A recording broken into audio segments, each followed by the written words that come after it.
Today, when people think about the Holy Land, they think about the Bible. Abraham and Isaac, Moses and the Exodus, David and Solomon. These are the stories that shaped Western civilization, the narratives we've heard 1,000 times. But here's what almost nobody knows. Before any of these biblical figures walked the earth, before the first word of Scripture was ever written, there was another civilization living in this land. A sophisticated, powerful, culturally rich society that built cities, traded across continents, and worshipped gods whose names would later become synonyms for evil. They were called the Canaanites. And the Bible wanted you to forget they ever existed, not just forget them. The Hebrew scriptures portrayed them as the ultimate villains, practitioners of child sacrifice and sexual depravity, enemies to be conquered and utterly destroyed. God himself, according to the book of Joshua, commanded their complete annihilation. For thousands of years, that's how history remembered them, if it remembered them at all. The Canaanites became a cautionary tale, a civilization so wicked that divine genocide was justified. Except here's the problem with that story. It's not true, not even close. In the past few decades, archaeologists have been digging up something extraordinary in Israel, Lebanon, Syria and Jordan. Not just pottery shards and broken walls, but evidence of a civilization that was astonishingly advanced. They invented the alphabet that you're reading right now. They built sprawling trade networks that connected 3 continents. They created art, literature, and religious texts that influenced everyone from the ancient Greeks to the early Israelites themselves. And perhaps most shocking of all, genetic studies published in just the last few years have proven something remarkable. The Canaanites weren't destroyed. They're still here. Their DNA flows through the veins of millions of people living in Lebanon, Syria, Jordan, and yes, even Israel today. So what actually happened? Who are these people that the Bible worked so hard to erase? Why were they demonized? And what can their story tell us about the real history of the Holy Land before Scripture turned it into something else entirely? If you're watching this to fall asleep, that's completely fine. That's genuinely why I make these. But maybe hit subscribe first and tell me where you are and what time it is right now. I love checking comments and seeing Tokyo at sunrise, London at lunch, Los Angeles at midnight, all watching the same story unfold. Here's what makes the Canaanite story so incredible. We're not talking about some minor tribe that vanished into obscurity. We're talking about a civilization that dominated the Eastern Mediterranean for thousands of years. When the pyramids of Egypt were already ancient, the Canaanites were building fortified cities. When Babylon was rising to power in Mesopotamia, Canaanite merchants were sailing across the Mediterranean, establishing colonies that would become legendary. The Phoenicians, those master sailors who everybody's heard of, they were Canaanites. Same people, same culture, just a different chapter of the story. But somehow this entire civilization got compressed into a few ugly chapters of the Old Testament, reduced to obstacles in someone else's story, enemies to be cleared away so the real narrative could begin. It's like trying to understand the history of North America by only reading about the Wild West and ignoring the thousands of years of indigenous civilization that came before. You'd miss everything that actually matters. What we're about to uncover changes everything. From the very first farmers who settled in Jericho 10,000 years ago, making it one of the oldest continuously inhabited cities on earth, to the Bronze Age kingdoms that traded with pharaohs and built temples that rivaled anything in the ancient world. From the gods and goddesses whose myths would echo through Greek and Roman religion, to the mysterious sea peoples whose invasion triggered a catastrophic collapse. From the real origins of the Israelites, which archaeology has revealed are far more complicated than Exodus suggests, to the genetic detective work that's rewriting the story right now. This isn't just ancient history. This is the foundation beneath the foundation. The civilization that was here first. The people whose cities became Jerusalem and Sidon and Tyre. whose language evolved into Hebrew, whose gods became demons, whose descendants never actually left. So let's go back. Way back. Before Abraham heard the call, before Moses saw the burning bush, before David faced Goliath, let's go back 10,000 years and discover who was really living in the land that would become the crossroads of civilization. The land that everyone would fight over. The land that 3 religions would call holy. Because before any of that, before the Bible began its story, there was Canaan. Forget everything you think you know about the beginning of civilization. Forget Mesopotamia. Forget Egypt. The real story starts in a narrow strip of land between the Mediterranean Sea and the Jordan River, where something happened 12,000 years ago that would change human history forever. The last ice age was ending. For 100,000 years, glaciers had covered much of the northern hemisphere, locking up so much water that sea levels were 400 feet lower than today. You could walk from Europe to Britain, from Siberia to Alaska. The world was a very different place. But around 12,000 BCE, the climate shifted. Temperature rose, rainfall patterns changed, and in one specific region, something extraordinary happened. The eastern Mediterranean coast, the land that would eventually be called Canaan, transformed into what anthropologists now call the Fertile Crescent's western anchor. Grasslands that had been sparse and seasonal suddenly became lush and reliable. Wild cereals, barley and wheat spread across hillsides in dense harvestable stands. Gazelles, wild cattle, and other game animals multiplied in numbers that seem almost impossible today. And the humans living there noticed. These people, the culture we now call the Natufians, were hunter-gatherers. But they weren't like the mobile bands that had dominated human society for hundreds of thousands of years. They were doing something unprecedented. They were staying put. The archaeological evidence is unmistakable. Starting around 12,500 BCE, Natufian communities began building permanent villages. Not seasonal camps that got abandoned when resources moved. Actual villages with stone foundations, storage facilities, and evidence of year-round occupation. They were building homes designed to last generations, not seasons. The most remarkable site is Ain Malahar in northern Israel. Over 50 circular stone structures, some with plastered floors, arranged in clusters that suggest family units. Storage pits dug into bedrock, grinding stones so heavy they could never be transported. This wasn't a temporary camp, this was home. But here's what's truly wild. They were doing all this before agriculture existed. The Natufians weren't farming. They were harvesting wild grain so abundant that it made sense to stay in one place. They developed sickles with flint blades, tools specifically designed for cutting grain stalks.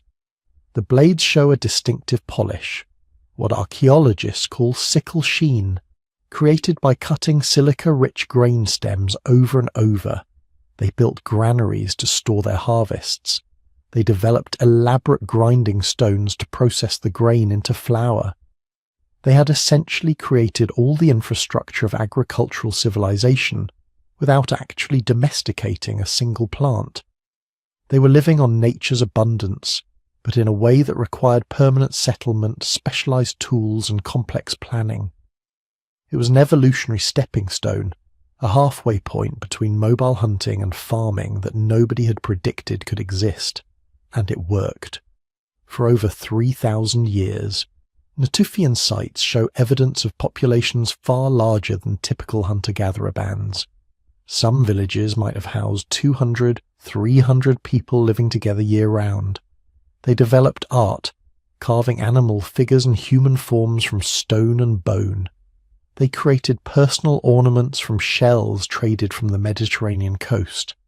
They buried their dead with elaborate grave goods, suggesting concepts of status and perhaps even early forms of inherited wealth.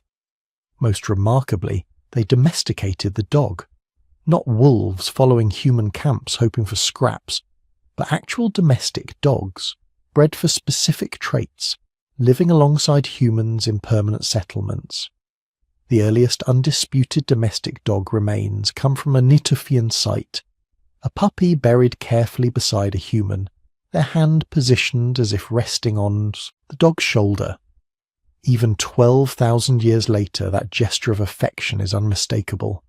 But then, around 10,800 BCE, disaster struck.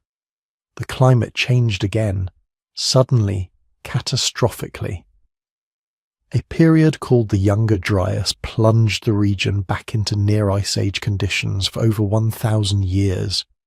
The wild grain fields that had supported permanent villages began failing. Rainfall became unreliable. The easy abundance disappeared. The Natufians faced a choice. They could go back to mobile hunting and gathering, abandoning their villages and their settled lifestyle, or they could try something desperate. They could attempt to control their food supply directly. They chose the second option, and in doing so they invented agriculture. The transition wasn't smooth or intentional. It was a messy, desperate response to environmental crisis. But by 9,500 BCE, communities across the region were deliberately planting and harvesting domesticated grains. They were selecting seeds from the most productive plants, saving them through winter, and planting them in prepared fields the following spring. The Neolithic Revolution, the transformation from hunting and gathering to farming, wasn't a discovery. It was an act of desperation by a people who refused to give up their settled lifestyle when nature stopped providing. And it happened first, or at least very early right here in Canaan. By 9000 BCE, farming villages dotted the landscape from the Mediterranean coast to the Jordan Valley. Permanent settlements built from mud brick, harvesting domesticated wheat and barley, herding early domestic goats and sheep. These weren't just villages anymore. They were becoming something else entirely. Enter Jericho. Walk into any archaeology department and mention Jericho, and you'll see professors' eyes light up. Because Jericho isn't just ancient. It's absurdly ancient. Impossibly ancient. So ancient that it makes other ancient cities look like modern suburbs. The first settlement at Jericho dates to around 9,600 BCE. That's 11,600 years ago. For context, that's 6,000 years before the Egyptian pyramids, 7,000 years before Stonehenge, 8,500 years before the first writing appears in Mesopotamia. And it wasn't a village. By 8,000 BCE, Jericho had become something that wouldn't be matched anywhere else in the world for thousands of years. It had a stone wall, a massive stone wall over 11 feet tall and 5 feet thick running around the entire settlement. Inside the wall was a stone tower, 28 feet tall, with an internal staircase of 22 steps. Read that again. 10,000 years ago, people in Jericho were building monumental architecture in stone. Nobody knows why. The wall doesn't seem designed for defense, at least not against human enemies. It's too small to protect against a determined army. Some archaeologists think it was a flood barrier protecting the settlement from seasonal flooding. Others suggest it was ceremonial, a massive public works project designed to demonstrate communal power and solidarity. But here's the truly bizarre part. The people living in Jericho were engaged in what can only be described as a skull cult. They were burying their dead beneath the floors of their houses, normal enough for Neolithic societies, but then weeks or months later they would dig up the skulls. Just the skulls. They would remove the jawbone, fill the skull with mud or plaster, and carefully model facial features over the bone. Eyes made from shells, painted facial features, individual portrait-like reconstructions. These plastered skulls were then kept in the houses, probably displayed prominently. We found dozens of them, each one individually modelled, each one unique. They weren't religious idols or generic representations of ancestors. They were portraits, specific individuals preserved and remembered. What does this mean? Nobody knows for certain. Maybe they were honouring important ancestors. Maybe they believed the dead needed to remain part of the household. Maybe it was early ancestor worship, the preserved faces of family patriarchs or matriarchs watching over their descendants.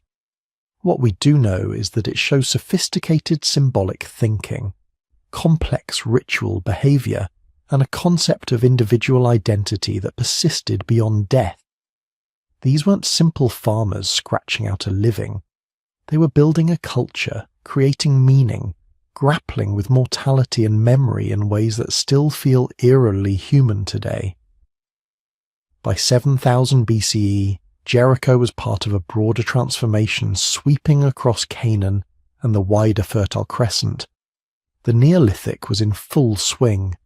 Dozens of farming villages, each supporting hundreds or sometimes thousands of people, domesticated plants and animals spreading from community to community. Trade networks moving obsidian from Turkey, shells from the Red Sea, and turquoise from the Sinai. And then, around 4500 BCE, something new emerged, the Gasulian culture. The Gasulians were different from the early Neolithic farmers. They weren't just surviving, they were creating. Their villages show evidence of specialised craft production, pottery that wasn't just functional but beautiful, decorated with elaborate geometric patterns. Basalt bowls carved with such precision they look almost machined. Ivory figurines displaying remarkable artistic sophistication. But their most impressive achievement was metallurgy. At sites like Nahal Mishmar in the Judean desert, archaeologists have found hoards of copper objects that shouldn't exist. Over 400 copper artifacts including mace heads, scepters and ritual objects, created using lost wax casting, a sophisticated technique that requires precise temperature control and metallurgical knowledge. This is 4500 BCE. Writing hasn't been invented yet. Cities in the modern sense don't exist, but people in Canaan were creating copper objects using techniques that wouldn't be matched in most of the world for another 1,000 years. The Gasulians were also artists. At Telalet Gasel, archaeologists uncovered wall paintings that seemed to depict religious or mythological scenes. An 8-pointed star surrounded by smaller figures, geometric patterns of impossible complexity, possibly even a dragon-like creature, though the fragmentary preservation makes interpretation difficult. These weren't simple decorations. They were narratives, stories being told through visual art. Religion, mythology, and cosmology being expressed before anyone could write them down. But perhaps the most important thing about prehistoric Canaan wasn't what made it special. It was where it was located. Look at a map.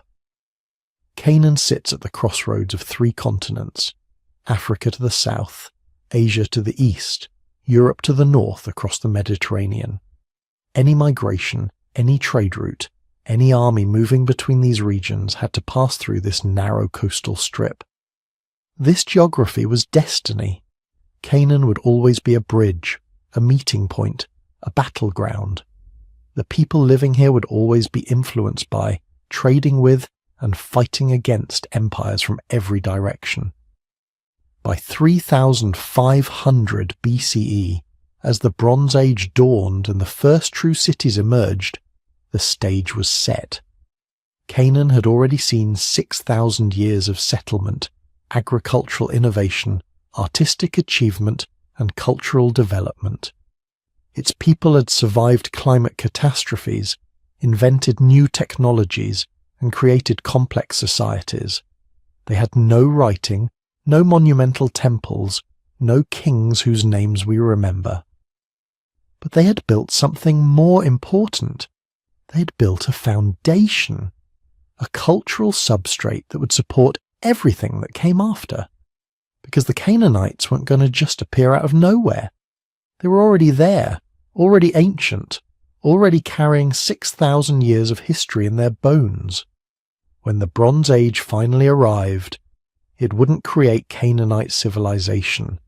It would merely name it. Around 3500 BCE, something unprecedented was happening in the Levant. After thousands of years of scattered farming villages, walls started going up. Not just around houses, but around entire settlements. Massive stone fortifications that would have taken thousands of workers' years to build. These weren't defensive walls thrown up in panic. These were statements, declarations that the people inside had something worth protecting, and more importantly, something worth organizing thousands of people to protect. Welcome to the Bronze Age. Welcome to the birth of Canaanite civilization. The first cities emerged slowly, then all at once. Archaeological excavations show a pattern repeated across the region. A small farming village exists for centuries, maybe 1,000 years, just a few hundred people growing wheat and barley, raising sheep and goats. Then within a generation or two, everything changes. The village explodes in size. New quarters get built. Massive public buildings appear. Workshops for specialized craftspeople. Storage facilities for surplus grain. And those walls. Always the walls. Megiddo was one of the first. Perched on a hill overlooking the Jezreel Valley, it controlled one of the most strategic locations in the ancient world. The route connecting Egypt to Mesopotamia ran right past its gates. Whoever controlled Megiddo controlled trade between the world's first great civilizations. The early Canaanites understood this. They transformed a modest village into a fortified city with walls 20 feet thick. Inside, they built what archaeologists call a palace, though it was probably more like a fortress residence for the local ruler. Around it clustered workshops for metalworkers, potters, and weavers. This wasn't just a bigger village. This was something new, a city. Hazor came next, and it made Megiddo look modest. At its height, Hazor would become the largest city in Canaan, covering over 200 acres and housing perhaps 20,000 people. To put that in perspective, that's a population density comparable to many medieval European cities. These weren't primitive settlements. These were urban centres with all the complexity that implies social hierarchies, economic specialisation, political institutions. In other words, civilization. But here's the question nobody's quite answered. Why did this happen? Why did villages that had existed peacefully for centuries suddenly start building walls and organising into hierarchical societies? The standard answer is trade, and there's truth to that. Bronze Age Canaan sat at the crossroads of the ancient world. To the south, Egypt was consolidating into a unified kingdom under the first pharaohs. To the east, Mesopotamian city-states were developing writing and monumental architecture. Canaan was the land bridge connecting them. Any goods moving between these civilizations had to pass through Canaanite territory. That created opportunities, and opportunities created competition, and competition required organization. But there's more to it than economics. Something fundamental was shifting in human consciousness during this period. For the first time, people were thinking beyond their own lifetimes, beyond even their grandchildren's lifetimes. They were building structures designed to last centuries. They were creating institutions that could outlive any individual. They were, in effect, inventing the future. The archaeological record shows this in startling detail. Early Bronze Age Canaan wasn't just building bigger settlements. They were building different kinds of settlements. Specialized sites appear that couldn't have been self-sufficient. Mining camps in the Arabah extracting copper. Coastal settlements focused entirely on fishing and maritime trade. Inland cities that seem to have existed primarily as administrative and religious centers. This is systems thinking. This is people organizing themselves not as isolated communities but as networks of interdependent settlements. And then Egypt noticed. Around 3100 BCE, The first pharaohs unified Upper and Lower Egypt into a single kingdom. Within a few generations, they were looking north toward Canaan with considerable interest. Egyptian records from this period are fragmentary, but they show clear evidence of military expeditions into Canaanite territory. Pottery and luxury goods from Egypt start appearing in Canaanite cities. More ominously, some Canaanite sites from this period show signs of violent destruction, followed by rebuilding in Egyptian style. The pattern would repeat throughout Canaanite history. Egypt was too powerful to ignore and too close to escape. But the relationship wasn't simply one of domination. The Egyptians needed Canaan as much as Canaan needed Egypt. Cedar wood from the Lebanese mountains, copper from Timnah, wine, oil, and grain. And most importantly, access to trade routes connecting Egypt to the wider world. So Egyptian influence in Canaan during this early period was probably more subtle than later conquests. Less military occupation, more economic partnership, with occasional punitive expeditions when Canaanite cities got too independent for Egyptian comfort. But the Canaanites weren't just passive recipients of Egyptian influence. They were building their own networks, developing their own expertise. By 3000 BCE, Canaanite merchants were sailing the eastern Mediterranean, establishing trade connections with Cyprus, Crete, and the Anatolian coast. They were moving overland to Mesopotamia, bringing back ideas and technologies that transformed Canaanite society. The evidence is written in metal. Bronze, the alloy that gives this age its name, requires both copper and tin. Copper was available locally in the Arabah, but tin had to be imported, probably from as far away as Afghanistan or Anatolia. To maintain a bronze industry, Canaanite cities needed to sustain trade networks spanning thousands of miles. This required infrastructure, established routes, trusted intermediaries, systems of credit and debt. In other words, international commerce. The Canaanites were among the first peoples to master it, and they needed to keep records, which brings us to one of Canaan's most extraordinary contributions to human civilization. Writing. Now, the Canaanites didn't invent writing. That honor goes to the Sumerians in Mesopotamia around 3200 BCE, or possibly to the Egyptians around the same time. Early writing systems were incredibly complex.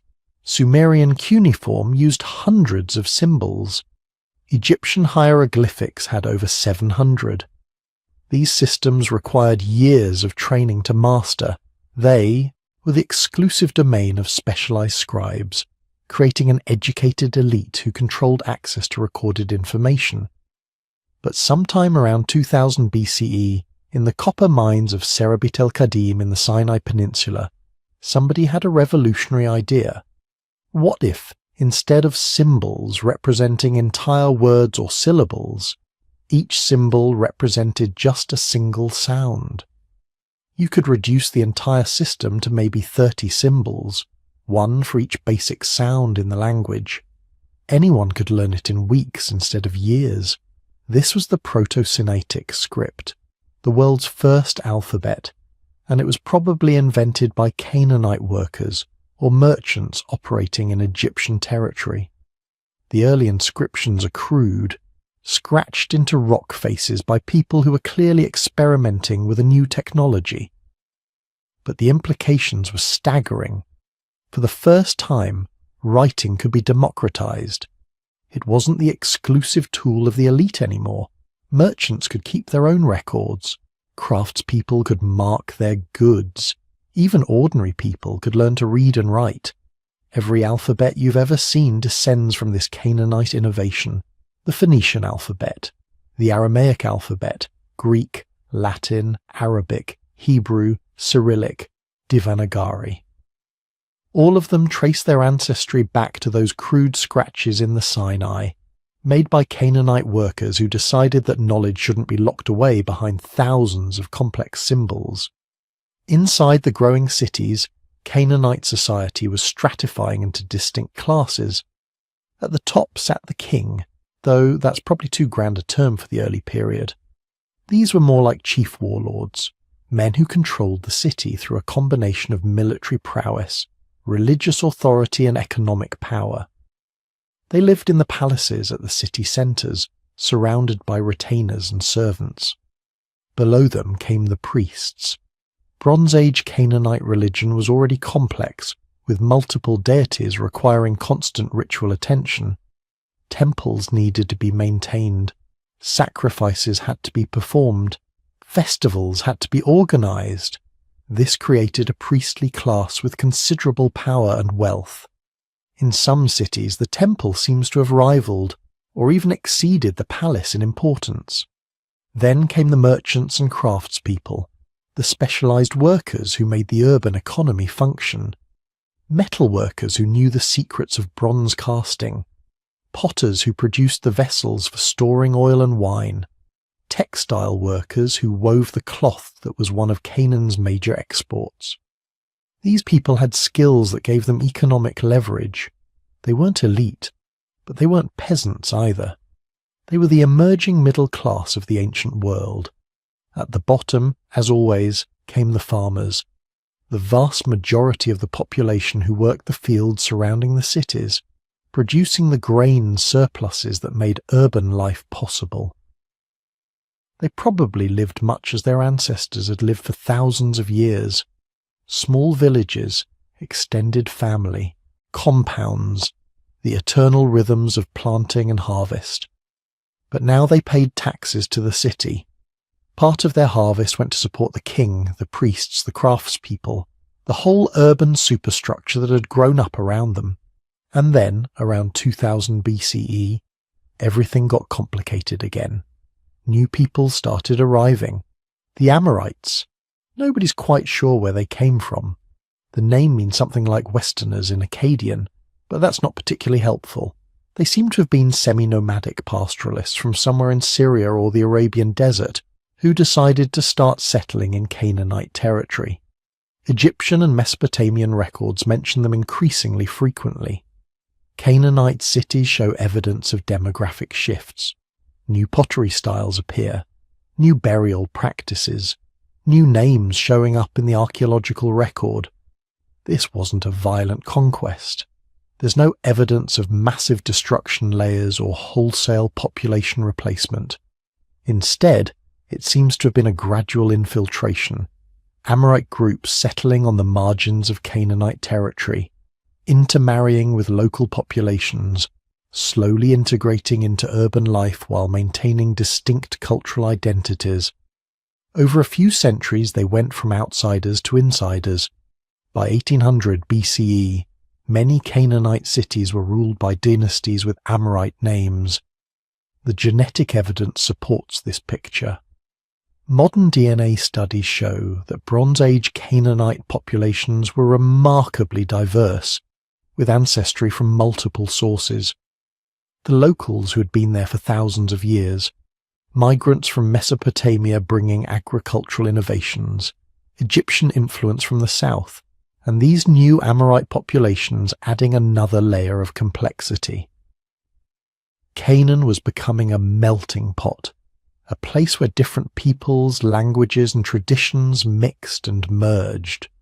This diversity would become one of Canaan's defining characteristics. It made the region politically fractious, never unified under a single ruler. But it also made it incredibly dynamic, a place where ideas from across the ancient world collided and sparked innovations that changed history. By 2000 BCE, the transformation was complete. The scattered farming villages of the Neolithic had become a constellation of city-states. Trade networks stretched from the Nile to the Euphrates, from the Mediterranean to the Persian Gulf. The first alphabetic writing system was taking shape, and a distinctive Canaanite culture was emerging, neither wholly Egyptian nor wholly Mesopotamian, but something uniquely its own.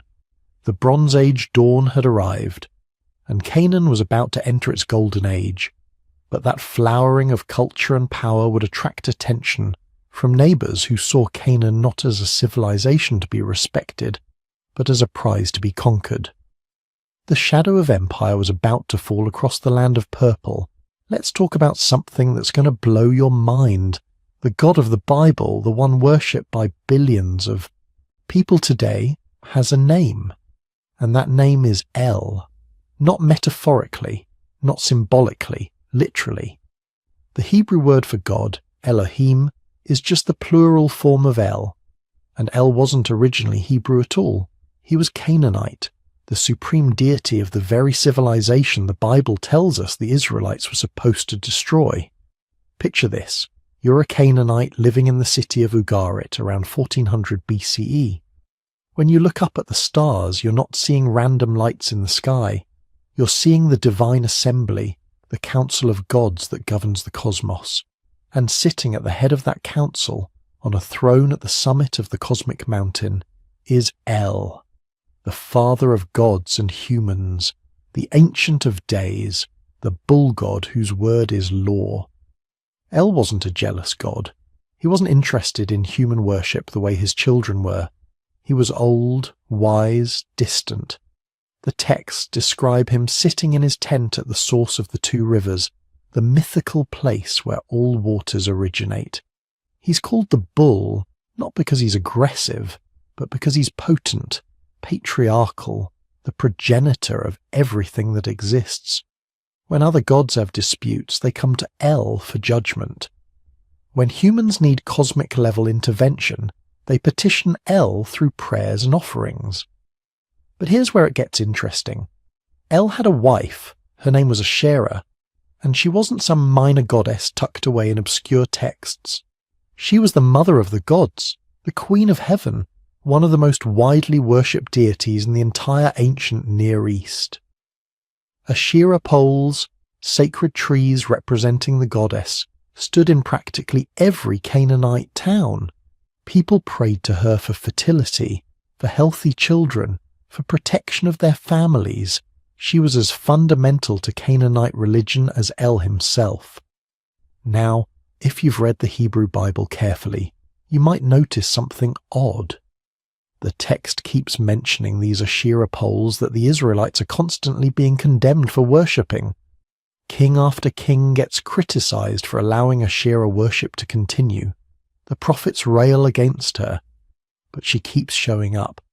Archaeological excavations have found inscriptions in ancient Israel that read Yahweh and his Asherah, not Yahweh versus Asherah, Yahweh and his Asherah, as if they were a pair, as if the God of Israel had a wife, and that wife was the Canaanite mother goddess.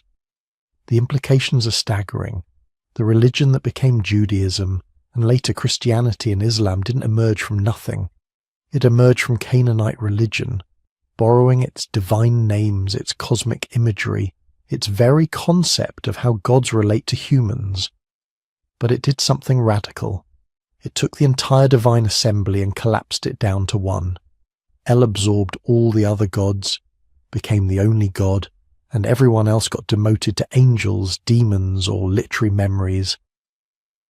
But we're getting ahead of ourselves, because El, for all his cosmic authority, wasn't the god most Canaanites actually prayed to on a daily basis.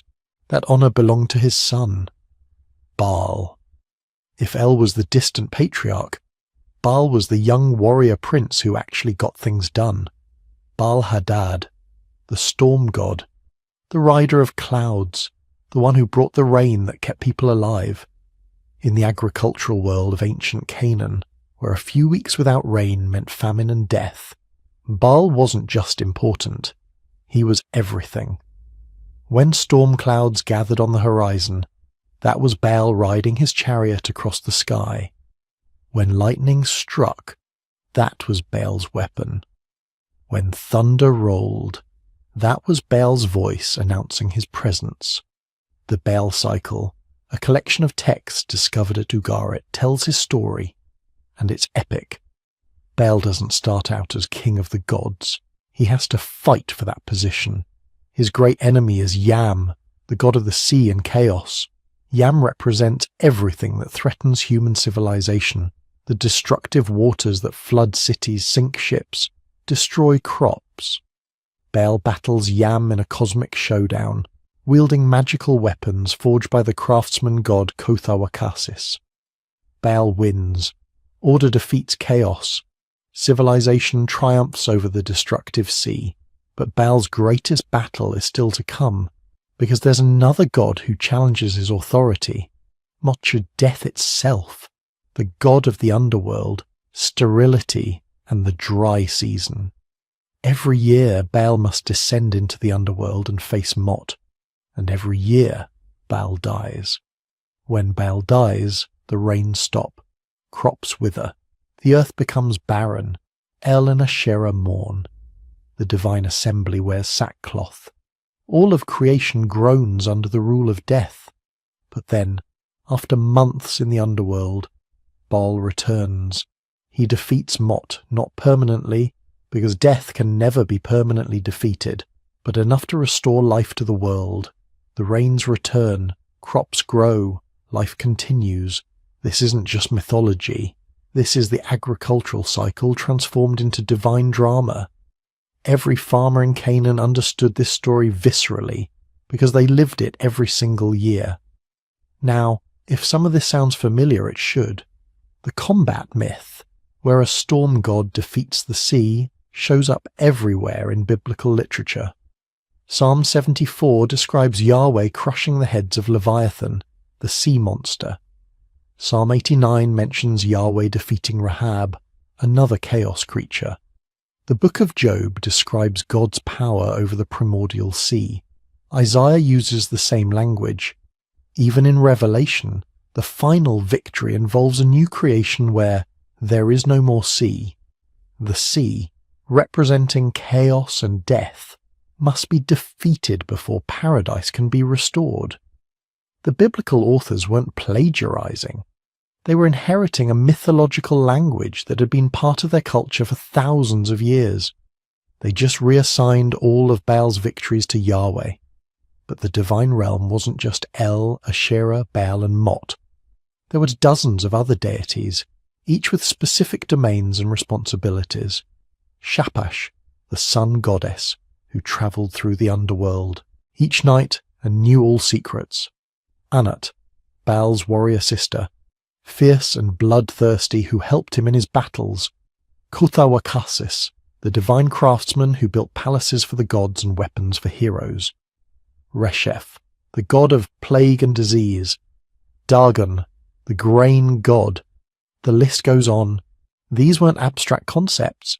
To the Canaanites, these were real beings with personalities, preferences, and power. You didn't just believe in them. You negotiated with them. You made offerings to Baal for rain. You prayed to Asherah for children. You petitioned Shaphash if you needed justice, because she saw everything. You feared Resheph during disease outbreaks, and made offerings to appease him. And this brings us to the temples, the places where heaven and earth connected. Canaanite temples weren't like modern churches or synagogues. You didn't go there for weekly services or to hear sermons. Temples were literally the houses of the gods. Each major city had temples dedicated to their patron deities. Inside, hidden behind curtains in the innermost chamber, stood the divine statue, the physical manifestation of the god's presence. Only priests could enter that space. Everyone else remained in the outer courts, bringing offerings that the priests would present to the deity on their behalf. Now we need to address the elephant in the room: sacred prostitution. For centuries, scholars claim that Canaanite temples employed sacred prostitutes, women who had ritual sex with worshippers as part of fertility rites. The Bible seems to reference this practice. Classical Greek and Roman authors described it. It became one of the most repeated facts about Canaanite religion, used to paint them as morally degenerate compared to the pure Israelites. There's just one problem. The archaeological evidence doesn't support it at all. Decades of excavations at Canaanite temple sites have found exactly zero evidence of sacred prostitution. No brothels attached to temples, no inscriptions describing such practices, no artwork depicting it. The whole concept seems to have been a misunderstanding, possibly based on Greek writers misinterpreting foreign customs, or biblical authors using prostitution as a metaphor for religious infidelity. What archaeology does show is that Canaanite temples functioned as economic centers, storing grain and wealth, organizing trade, and employing scribes, craftsmen, and administrators. They were complex institutions that played crucial roles in urban life. Were there rituals involving sexuality? Probably. Fertility was central to ancient agricultural societies, and religious practices often reflected this concern. But systematic temple prostitution? The evidence just isn't there.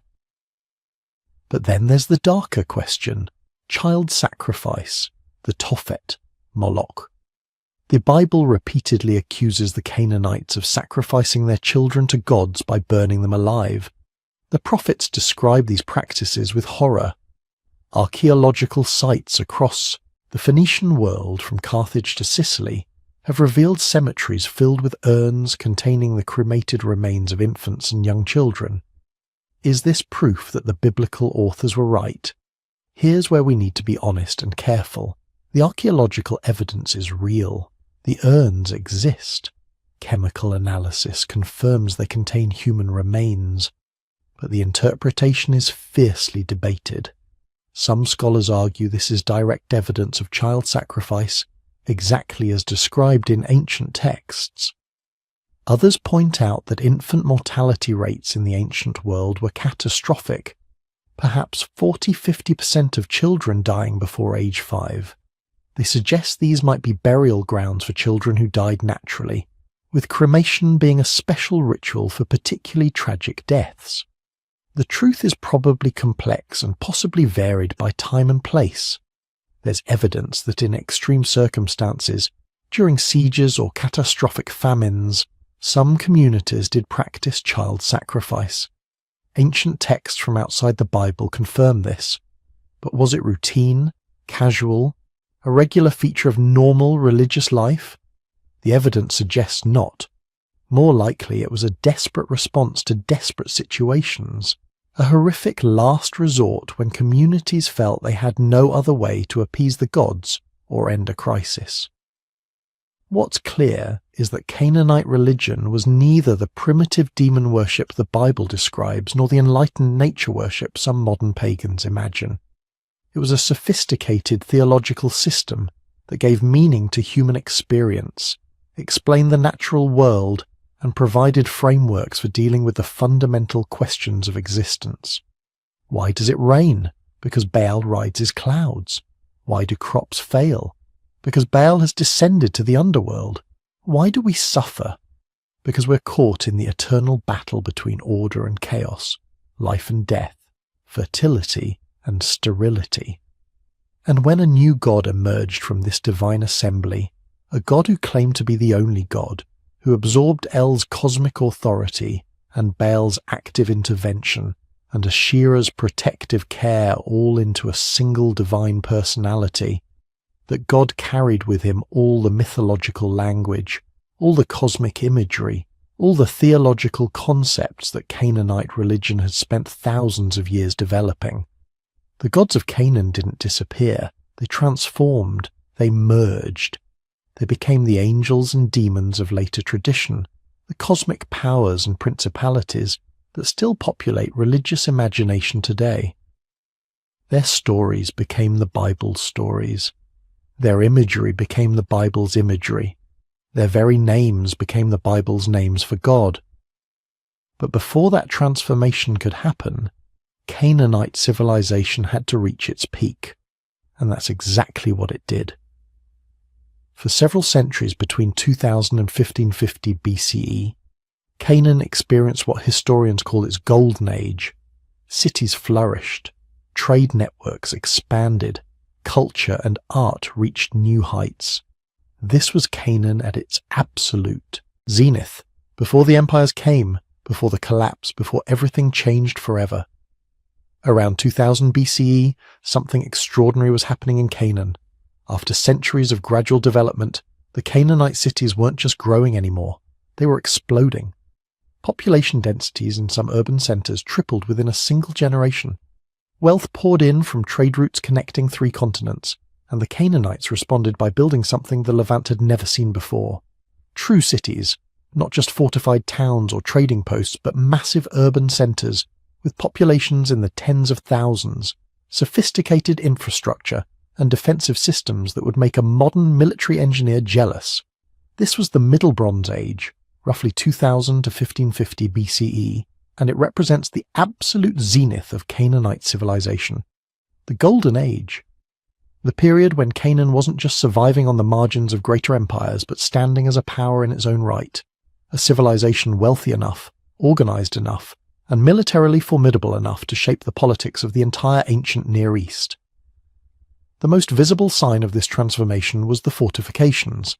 Canaanite cities from this period were surrounded by defensive systems unlike anything that had come before. We're not talking about simple walls. These were massive earthen ramparts called glacis, sloping structures sometimes reaching 30 to 40 feet high, faced with smooth plaster that made them nearly impossible to scale. Behind these ramparts rose thick stone walls, often 15 to 20 feet thick at the base, with towers positioned at regular intervals for defensive fire. Archaeological excavations at sites like Tel Dan, Megiddo, and Giza reveal gate systems so elaborate they required attackers to navigate multiple choke points, all under constant fire from defenders above.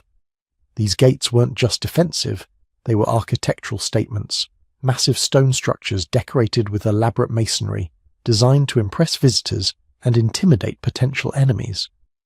Anyone approaching a major Canaanite city in this period would have understood immediately that they were dealing with a sophisticated, wealthy, and militarily competent civilization. But the real jewel in Canaan's Golden Age crown was Hazor. Located in the Upper Galilee, Hazor during the Middle Bronze Age was nothing short of staggering. The lower city alone covered approximately 175 acres, with an upper acropolis adding another 30 acres. Total urban area, over 200 acres, making it larger than contemporary Babylon, larger than any city in Egypt, the largest urban centre in the entire Levant, and one of the great metropolises of the ancient world. Population estimates for Hazor at its height range from 20,000 to 40,000 people. To put that in perspective, most Canaanite cities of the period had populations between 1,000 and 5,000. Hazor was operating on a completely different scale. This was a true city, with all the complexity that implies. Specialized craft quarters where artisans produced pottery, textiles, and metalwork. Administrative districts with scribes recording trade transactions and tax payments. Temple complexes serving multiple deities. Residential areas stratified by wealth, from palatial estates to crowded worker housing, and all of it surrounded by those massive fortifications that announced Hazor's status to anyone who approached. What made Hazor so successful? Location, location, location. The city sat astride the main trade route connecting Mesopotamia to Egypt, the Via Maris. Every caravan moving between the great powers of the Bronze Age passed through Hazor's territory. The city's rulers could tax that trade, regulate it, protect it, and profit enormously from it. Hazor wasn't just a city. It was a commercial empire, a node in a network of exchange that spanned the known world. And this brings us to one of the most fascinating and underappreciated aspects of Canaanite Golden Age, their international connections. Canaan in the Middle Bronze Age wasn't isolated or provincial. It was cosmopolitan, connected, plugged into diplomatic and commercial networks that linked it to every major power of the ancient Near East. Archaeological evidence from Canaanite sites reveals imported goods from staggering distances. Lapis lazuli from Afghanistan, tin from Anatolia, ivory from Egypt or possibly East Africa, copper from Cyprus, silver from Anatolia, luxury textiles from Mesopotamia. This wasn't occasional trade. This was systematic, large-scale commercial exchange. Canaanite merchants were operating in foreign markets. Foreign merchants were establishing permanent residences in Canaanite cities. Some urban centres had what amounted to foreign quarters, residential districts where traders from other regions lived year-round. maintaining the commercial connections that made everyone wealthy. But the international connections went deeper than just trade. The Canaanites were also diplomatic players. Cuneiform tablets found at various sites show Canaanite rulers corresponding with their counterparts in Mesopotamia and Anatolia. These weren't vassal states begging for protection. These were diplomatic equals negotiating alliances, arranging royal marriages, coordinating military campaigns.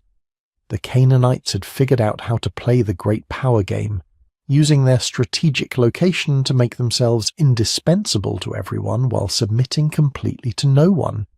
And then there's the Hyksos. This is where the story gets really wild.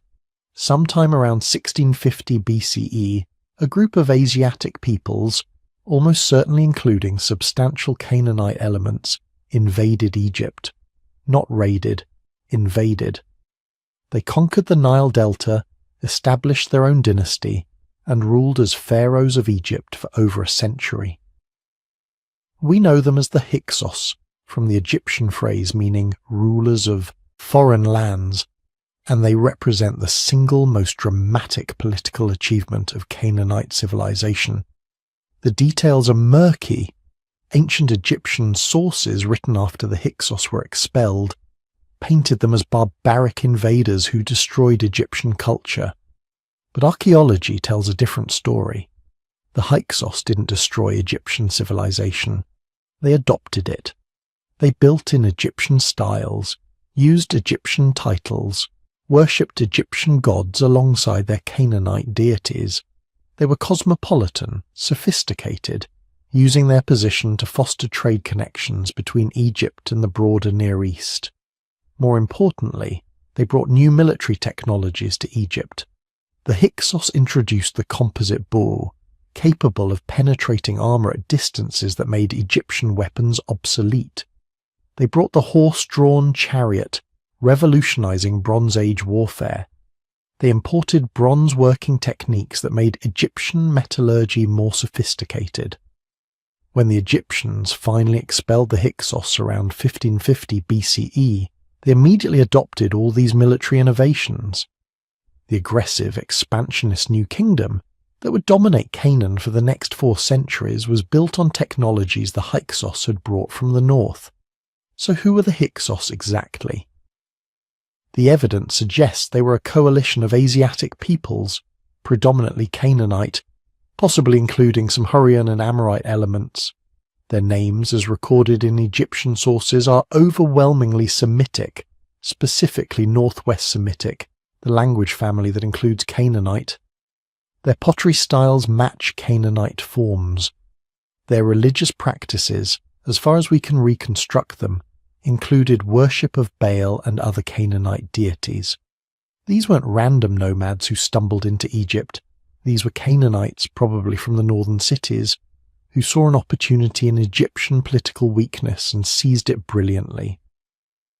Back in Canaan itself, life during the Golden Age reached levels of sophistication that wouldn't be matched again for centuries. The archaeological record from Middle Bronze Age sites reveals a society that had mastered the arts of civilized living. Pottery from this period is technically excellent, well-fired, beautifully decorated, showing both local styles and influences from across the region. Some pieces are so thin and delicate they seem almost fragile, evidence of potters working at the absolute peak of their craft. But pottery was just the beginning. Canaanite artisans of this period created works of breathtaking beauty. Ivory carvings depicting mythological scenes, geometric patterns, and stylized animals. Some of these pieces are so intricate they must have required years of training and months of careful work. They show up in elite tombs and palace contexts, markers of wealth and refined taste. Jewellery from Middle Bronze Age Canaan reveals similar sophistication. Gold worked into elaborate earrings, necklaces and bracelets. Semi-precious. Stones cut and polished with remarkable precision. Silver hammered into thin sheets and decorated with repoussé designs. This wasn't crude metalwork. This was high art, created by specialists who had spent lifetimes perfecting their techniques. And then there's the architecture. Inside those massive fortifications, wealthy Canaanites were building houses that would have been comfortable by almost any standard. Stone foundations supporting mud brick walls, multiple rooms organised around central courtyards. Some houses had 2 stories, with wooden stairs leading to upper chambers. Roofs were flat, used for sleeping in hot weather, for drying food, for socialising in the evenings. Wealthier homes had private wells or cisterns, ensuring water supply even during sieges. The truly elite lived in something approaching palatial splendour. Archaeological excavations have revealed administrative buildings and elite residences with dozens of rooms, elaborate columned halls, private temples or shrines, storage facilities capable of holding months or years' worth of supplies. These were the homes of Canaan's ruling class, the families who controlled trade, commanded military forces, negotiated with foreign powers, and accumulated wealth beyond the imagination of common citizens. But what about those common citizens? What was daily life actually like for ordinary Canaanites during the Golden Age? The archaeological evidence, combined with texts from contemporary civilizations, gives us a surprisingly detailed picture. Most people lived in much simpler houses, often single-room structures where entire families ate, slept, and worked together. Privacy was minimal. Personal space was a luxury few could afford. Daily life revolved around work. Most Canaanites were farmers, shepherds, or craftspeople. They rose at dawn, worked until sunset, and spent their evenings maintaining tools, preparing food, and participating in the social life of their communities.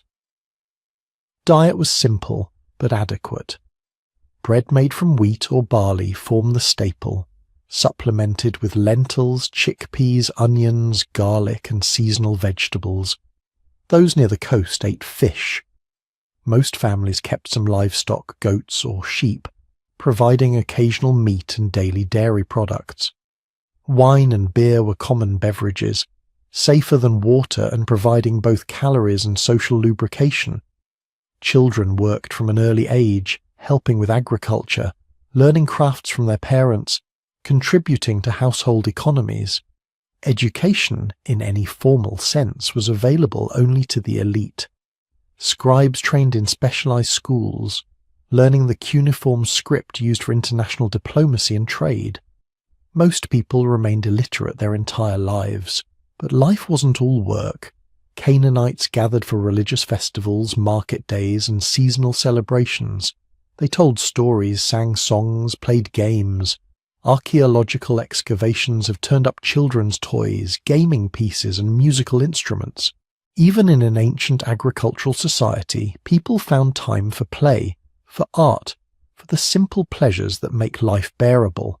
This was Canaan at its height, a network of wealthy, fortified cities connected by trade and diplomacy to the great powers of the Bronze Age world, a civilization that could conquer Egypt, negotiate with Mesopotamian kingdoms, and create art that still impresses us 3,500 years later.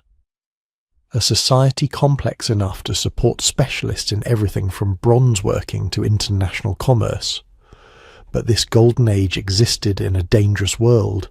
Egypt to the south was beginning to recover from the chaos of the Hyksos period.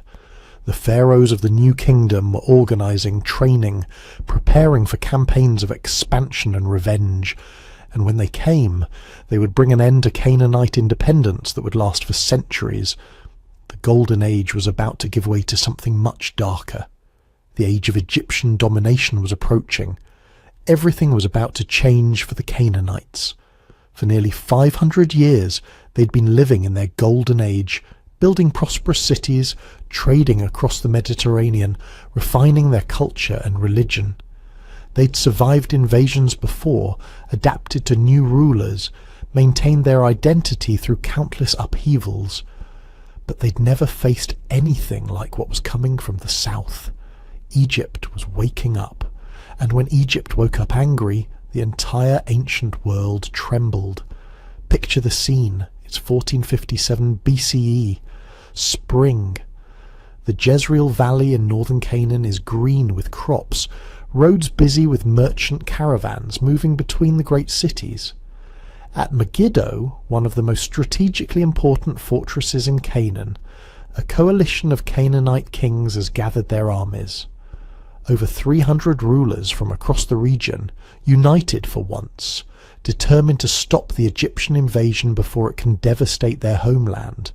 They've chosen their ground carefully.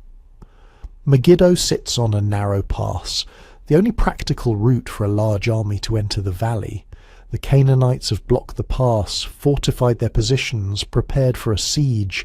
They have numbers on their side, local knowledge, defensive advantage. By every reasonable military calculation, they should be able to hold. But they're not facing a reasonable enemy. They're facing Thutmose III, the Napoleon of ancient Egypt, leading an army that has spent the last 20 years conquering everything in its path. The Egyptian records tell us what happened next in brutal detail. Thutmose didn't do what the Canaanites expected. He didn't besiege Megiddo or try to force the pass. Instead, he divided his army into 3 columns and led the main force through a different route entirely, a narrow mountain trail so dangerous his own generals begged him not to attempt it. The path was so tight that horses had to proceed single file. If the Canaanites had discovered them mid-crossing, they could have slaughtered the entire Egyptian army. But Thutmose gambled that surprise would be worth the risk. He was right. The Egyptian army emerged from the mountains directly behind the Canaanite positions at dawn. The coalition forces, expecting an attack from the front, found themselves caught between 2 Egyptian armies with no room to maneuver. The battle lasted less than a day. The Canaanite coalition shattered. Kings who had been bragging about their military prowess days earlier were running for their lives, abandoning their chariots, their weapons, even their armour in desperate attempts to reach Megiddo's walls before the Egyptian cavalry cut them down. The Egyptian records claim Thutmose could have taken Megiddo that same day if his soldiers hadn't stopped to loot the abandoned Canaanite camp. By the time discipline was restored, the surviving kings had barricaded themselves inside the city. The siege that followed lasted 7 months. 7 months of slowly tightening Egyptian control while the Canaanite rulers inside watched their world collapse. When Megiddo finally fell, Thutmose didn't just accept tribute and move on like previous conquerors. He restructured the entire political landscape of Canaan. Every king, every city-state, every local ruler was brought into a new system of Egyptian imperial administration. Canaan wasn't being raided anymore, it was being colonized. This was the beginning of 350 years of Egyptian domination, a period that would fundamentally transform Canaanite society and set the stage for everything that came after, including the emergence of Israel. The Egyptian colonial system was sophisticated and brutal in equal measure. They didn't try to replace local rulers entirely.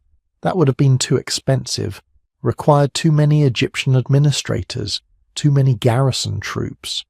Instead, they created a system of vassal kings, Canaanite rulers who stayed on their thrones but answered to Egyptian governors. The key to the whole system was tribute. Every year, enormous quantities of goods flowed from Canaan to Egypt. Grain, olive oil, wine, timber, copper, silver, gold. Finished goods like textiles and pottery.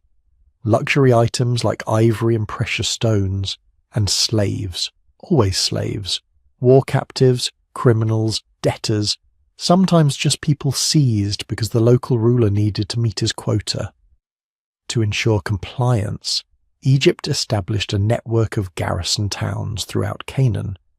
Beth Shean, Gaza, Joppa. These weren't just military posts. They were administrative centres staffed by Egyptian bureaucrats who kept meticulous records of every transaction, every shipment of goods, every local dispute that might threaten Egyptian interests.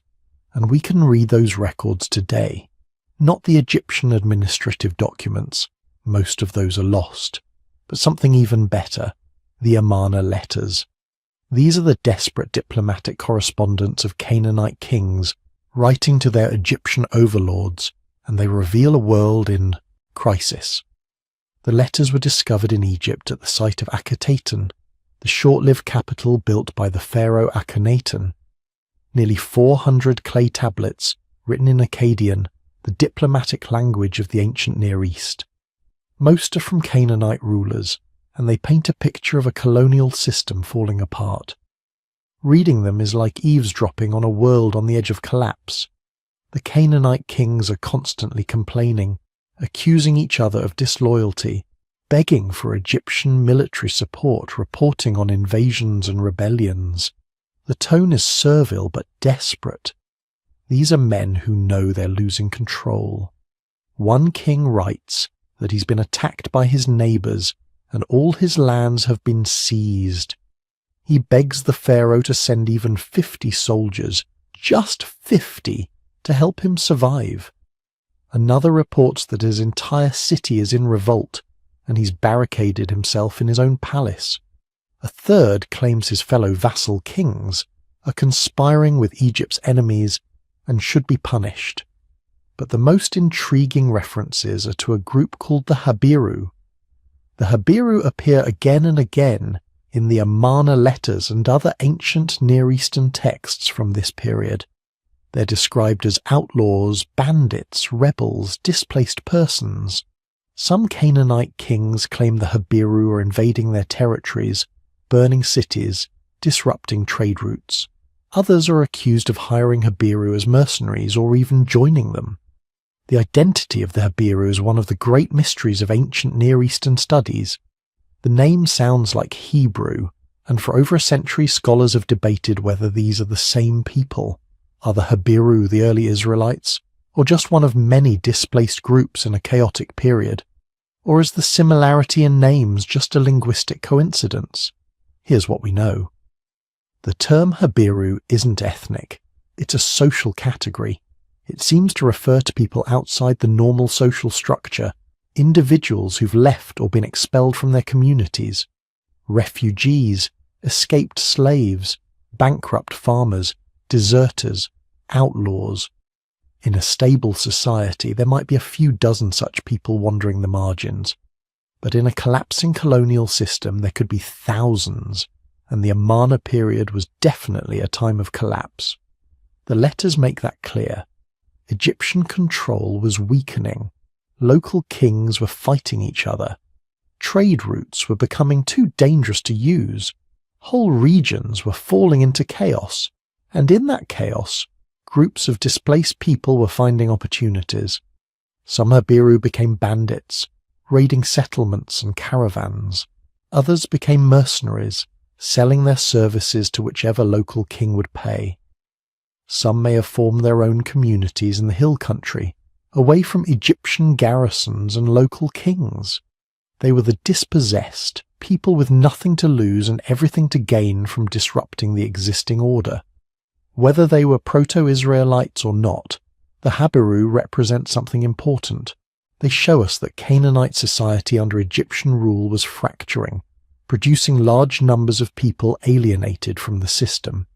These were exactly the conditions that could give rise to new social movements, new identities, new ways of organizing society. But despite the chaos, despite the tribute demands and garrison towns and constant warfare, Canaanite culture didn't disappear. It adapted. Egyptian officials might control the cities, but they didn't control the culture. Canaanite religion continued to flourish. Baal and El and Asherah were still worshipped in temples across the land. Canaanite craftsmen still produced their distinctive pottery and metalwork. Canaanite languages were still spoken in the markets and homes. In fact, Egyptian domination might have strengthened Canaanite cultural identity in some ways. When you're being ruled by foreigners, maintaining your traditional customs becomes an act of resistance. The temples weren't just religious centers anymore.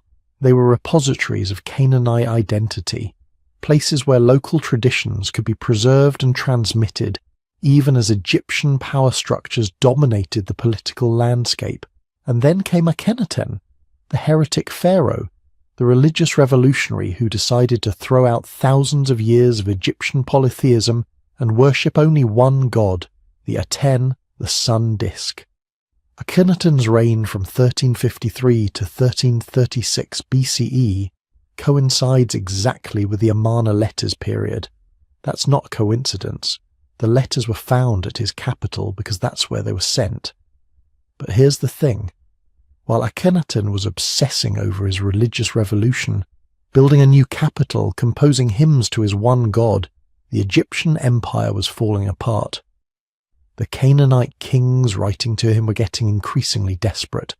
Their letters report invasions, rebellions, famines, plagues. They beg for military support, for supplies, for any sign that Egypt still cared about its colonies.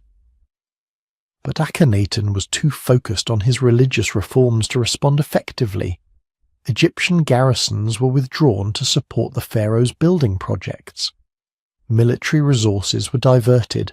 Colonial administration was neglected. Did Akhenaten's monotheism influence Canaan? Some scholars think so. The idea of worshipping only one god was radical in the ancient world. Most cultures practiced polytheism, but here was Egypt, the great power of the age, experimenting with monotheism. Could that have planted seeds that would later grow into Israelite monotheism? It's possible, but the evidence is thin. What's clear is that Akhenaten's religious obsession created a power vacuum that destabilized the entire region. By the time Akhenaten died, and his successors tried to restore traditional Egyptian religion and imperial control, the damage was done.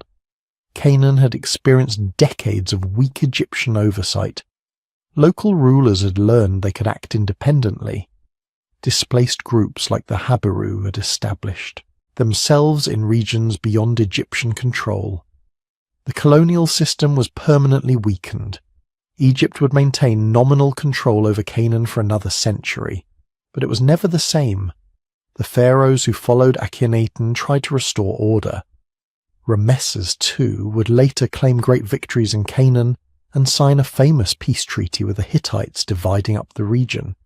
But these were the actions of an empire in decline, trying to maintain influence rather than exercise direct control. Because something else was happening. Something that would make Egyptian colonial troubles seem trivial. New peoples were moving into the eastern Mediterranean. Raiders from across the sea were beginning to attack coastal cities. Climate change was destabilizing societies from Greece to Mesopotamia. The entire Bronze Age world system was starting to crack. The Canaanites had survived Egyptian domination, adapted their culture, maintained their identity through centuries of foreign rule. They dealt with rebellions and famines and administrative chaos. But what was coming next was different. What was coming next wasn't just another empire trying to control them. It was the collapse of civilization itself, the end of the Bronze Age, the arrival of the Sea Peoples, the apocalypse that would destroy the world the Canaanites had built and transform their land forever. Picture this. You're standing on the walls of Ugarit in 1192 BCE. It's one of the greatest cities in the world, a thriving port where ships from Egypt, Mesopotamia and the Aegean Islands crowd the harbour. The palace library holds thousands of clay tablets recording diplomatic correspondence, commercial transactions, religious texts, and administrative documents in 7 different languages. The streets bustle with merchants trading copper from Cyprus, silver from Anatolia, grain from Egypt, purple dye from Tyre. This is Bronze Age civilization at its absolute peak. Interconnected, prosperous, sophisticated beyond anything that had come before. Then you see the smoke on the horizon, not from one direction but from everywhere at once. The trading ships stop coming, the diplomatic letters become increasingly desperate, and within a single generation, maybe 30 years, everything collapses. Ugarit burns. So does every other major city from Greece to Mesopotamia. The palace falls. The library bakes in the flames, accidentally preserving those final desperate letters for archaeologists to find 3,000 years later. The survivors scatter into the hills, and when the smoke clears, civilization itself has essentially ceased to exist across the entire eastern Mediterranean. This wasn't a local disaster. This wasn't one empire conquering another, replacing one administration with a different one. This was the Bronze Age collapse, the greatest catastrophe in ancient history, when the interconnected world of the late Bronze Age disintegrated so completely that it took centuries to rebuild. And Canaan, sitting right at the crossroads of this Bronze Age world, got hit harder than almost anywhere else. The destruction was staggering. Archaeological surveys of late Bronze Age sites in Canaan tell a horrifying story. Hazor, the largest city in Canaan, prosperous metropolis of maybe 20,000 people, burned so thoroughly that the destruction layer is still visible 3,000 years later. Megiddo, destroyed. Lachish, destroyed. Bethshean, destroyed. Ashkelon, destroyed. City after city shows the same pattern. Massive conflagration layers, buildings collapsed, walls breached, and then nothing. No rebuilding, no reoccupation, just abandonment or tiny settlements on top of the ruins, settlements so small they barely register archaeologically. The numbers are staggering. Of the 87 late Bronze Age settlements that archaeologists have identified in Canaan, more than 60 were destroyed or abandoned during this period. That's a 70% collapse in urban settlement. The population of the region probably dropped by half, maybe more. The trade networks that had connected Canaan to Egypt, Mesopotamia, Anatolia, and the Aegean Islands simply ceased to function. Imported pottery disappears from the archaeological record. International correspondence stops. The system that had sustained Bronze Age civilization for centuries came apart at the seams. But here's the question that's haunted archaeologists for nearly a century. What caused it? Who or what could have destroyed the entire Bronze Age world so completely and so quickly? For decades, the answer seemed obvious. The Sea Peoples. Ancient texts, particularly Egyptian inscriptions from the reign of Pharaoh Ramesses III, describe massive invasions by mysterious groups of warriors and migrants coming from the sea. The inscriptions list their names: Peleset, Cheker, Shekelesh, Denyen, Weshesh, groups whose origins remain frustratingly obscure. The reliefs at Medinet Habu show great naval and land battles. Ramesses claims to have defeated them, saving Egypt from destruction, but acknowledging that everywhere else fell.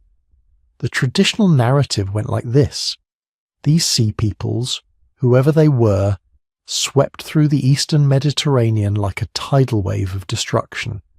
They attacked by sea and by land, bringing their families in ox-drawn carts, suggesting this wasn't just raiding, but migration. They destroyed the Hittite Empire in Anatolia. They burned the great cities of coastal Syria. They obliterated Ugarit, Alashia, and countless other centers of Bronze Age civilization. Only Egypt, under Ramesses III, managed to turn them back, but just barely. And some of these sea peoples didn't go home. They settled in Canaan. The Peleset became the Philistines, establishing themselves in 5 major cities along the southern coast: Gaza, Ashkelon, Ashdod, Ekron, and Gath. These weren't Canaanites. The archaeology makes that crystal clear. Their pottery is completely different, showing strong connections to the Aegean world. Their architecture is different. Their burial customs are different. Even their diet was different. They ate pork, which Canaanites generally avoided. They brought new technologies, particularly ironworking, and new military tactics, including the use of iron weapons and advanced fortification systems. The Philistines would give this land its name, Palestine, a name that derives directly from Peliset, the Egyptian term for these Aegean invaders. They became Canaan's new neighbours, sometimes enemies, sometimes trading partners, but always distinct. A reminder that the Bronze Age collapse had fundamentally reordered the region's demographics. But modern archaeology has revealed something more complicated than simple invasion. Yes, the Sea Peoples existed. Yes, they attacked and destroyed cities. But they weren't the only factor, maybe not even the primary factor, because the collapse shows signs of being a perfect storm, a cascading systems failure where multiple crises hit simultaneously and reinforced each other until the entire Bronze Age world came apart. Climate change played a crucial role. Paleoclimatology, the study of ancient climates, shows that the eastern Mediterranean experienced a severe drought beginning around 1200 BCE and lasting for several decades. Not just a bad year or two, but a generational climate crisis. Tree ring data from ancient timbers shows dramatically reduced growth during this period. Pollen cores from lake sediments show shifts away from agricultural crops toward drought-resistant scrub vegetation. The Nile floods, which Egyptian texts had meticulously recorded for centuries, declined in height and reliability. This drought would have been catastrophic for Bronze Age civilization. These were agricultural societies dependent on relatively predictable rainfall and river flows. The entire system of taxation, trade, and administration assumed consistent food surpluses. When the rains failed year after year, the surpluses vanished. Famine spread. Populations that couldn't be fed locally could no longer rely on imports because everyone was experiencing the same crisis simultaneously. The documentary evidence supports this. One of the last letters sent from the king of Al-Ashir to the king of Ugarit found in those burned archives reads, "There is famine in your country. The enemy is making attacks on my land. My troops and chariots are stationed in the Hittite land, and all my ships are in the Luka lands. Thus the country is abandoned to itself. Let my father know it. The 7 ships of the enemy that came here inflicted much damage upon us." You can hear the desperation. Troops scattered, ships deployed elsewhere, the country defenseless. This isn't just military defeat. This is systemic collapse. Earthquakes made everything worse. The eastern Mediterranean sits on major tectonic boundaries. The archaeological record from this period shows evidence of massive seismic activity. At multiple sites, walls collapse in patterns consistent with earthquake damage rather than military assault. Buildings tilt and fall without burn layers. Some archaeologists have proposed an earthquake storm, a period of unusually frequent and severe seismic activity that destroyed fortifications and infrastructure just when cities needed them most to defend against raiders and maintain trade connections. And then there's the system's failure itself. Bronze Age civilization was incredibly interconnected. That was its strength, but also its fatal vulnerability. Cities depended on imported tin to make bronze. They depended on imported grain during bad harvest years. They depended on tribute from subject territories to support their administrative apparatus. They depended on trade goods to maintain the luxury that legitimized their rulers. When the system was working, this interdependence created prosperity. When it stopped working, the entire structure collapsed like a house of cards. Think of it like this. You're an Egyptian administrator in a garrison in Canaan. You're dependent on grain shipments from Egypt to feed your troops.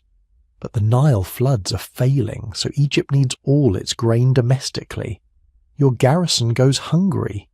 Local raiders, emboldened by your weakness, start attacking supply convoys. You can't patrol effectively because you've lost horses to disease and starvation. The local city that you're supposed to be protecting sees that you can't help them and stops paying tribute. Now you've got no resources at all. Your troops desert or turn to banditry themselves. The city falls to raiders or simply collapses from internal chaos. And suddenly a province is lost. Multiply that story across dozens of regions simultaneously and you get collapse. This is what's called a cascading failure. One crisis triggers another which triggers another until the system can't absorb any more shocks and everything breaks down at once. The drought destabilized agricultural production. Earthquakes destroyed defensive infrastructure. Sea peoples and other migrating groups, perhaps themselves driven by drought in their homelands, attacked weakened cities. Trade routes broke down. Administrative systems collapsed. And within a generation the entire Bronze Age world was gone. But here's what's remarkable. Some places survived. Some Canaanite cities, particularly in more defensible inland locations, made it through the collapse largely intact. Jerusalem, perched on its ridge in the highlands, seems to have survived. Megiddo was destroyed but quickly reoccupied. Hazor burned, but people returned to live in the ruins.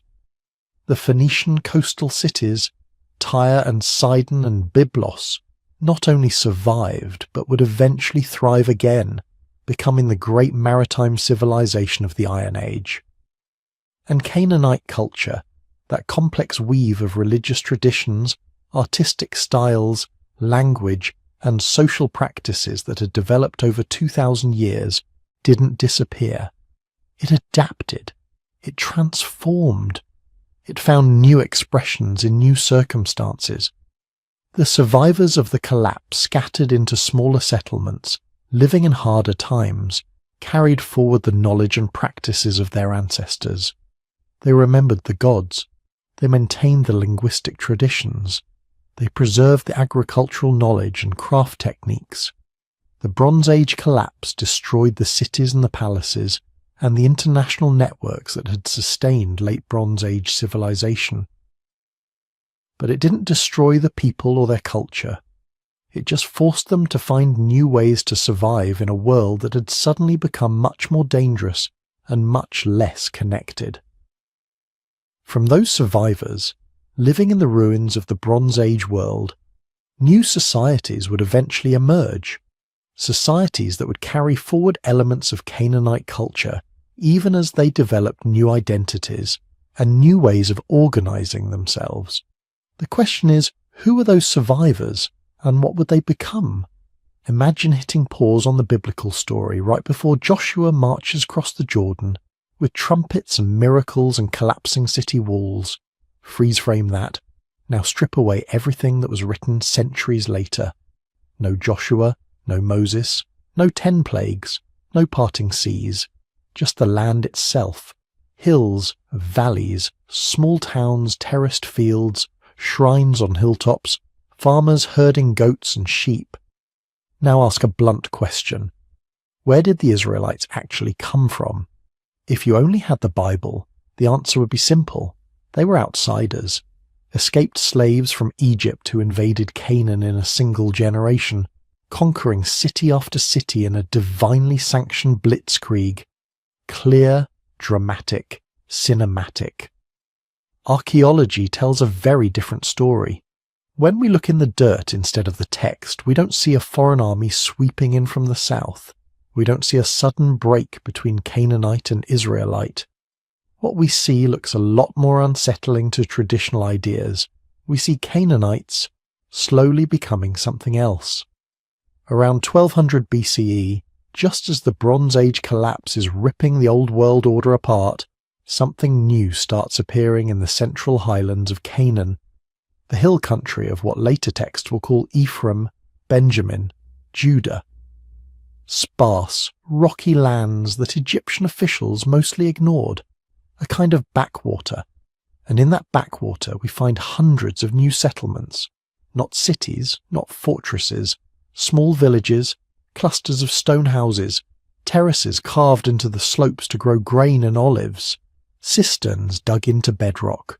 Simple, practical, almost boring. But boring can be revolutionary.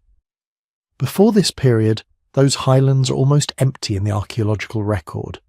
Then, within a couple of centuries, the population explodes, from maybe a few dozen tiny sites to over 300, tens of thousands of people, where before there'd been almost no one. So who are they? If the biblical conquest story were literally true, you'd expect to see burned Canaanite cities everywhere. You'd expect layers of ash and destruction dated to the exact time Joshua was supposedly conquering the land. You'd also expect foreign artifacts, Egyptian style, desert nomad style, anything that screams new people from somewhere else. We don't see that. Most Canaanite cities show no sign of sudden destruction in the period of Joshua. Jericho, a ruin mound with no big city walls to knock down.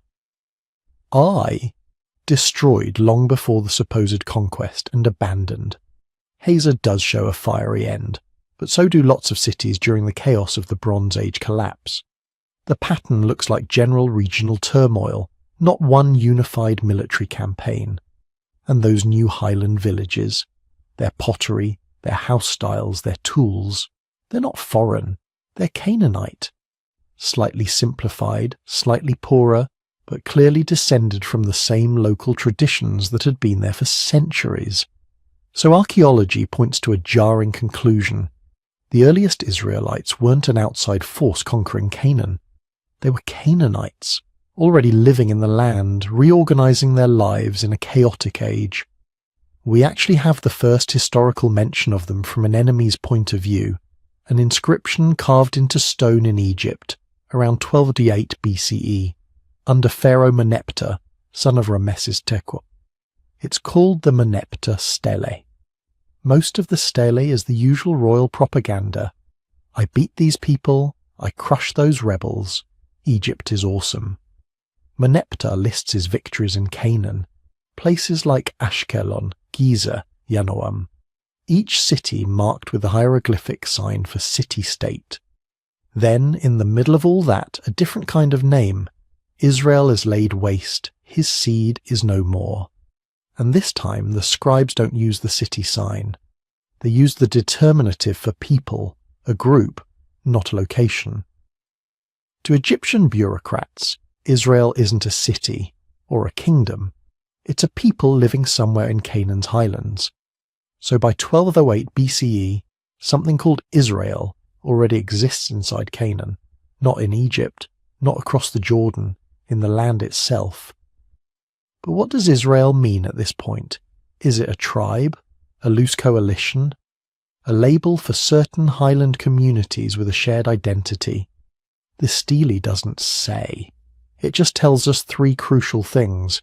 Israel is real. Israel is in Canaan. And from Egypt's perspective, Israel is a people, not a foreign empire. To understand what that people looked like on the ground, we go back to those highland villages. Early Israelite sites share a few distinctive features. Houses are usually simple, four-room structures, rectangular buildings divided into multiple long rooms, often with a courtyard. They're reusable, modular, easy to expand as families grow. This house type becomes classic for later biblical Israel. We also see terrace farming on a big scale. Stone-built terraces stepping down the slopes, capturing soil and water in a harsh environment. Add in rock-cut cisterns and storage pits, and you get a picture of families deeply committed to staying put in these hills. These aren't raiders camping between battles. They're subsistence farmers building permanent lives.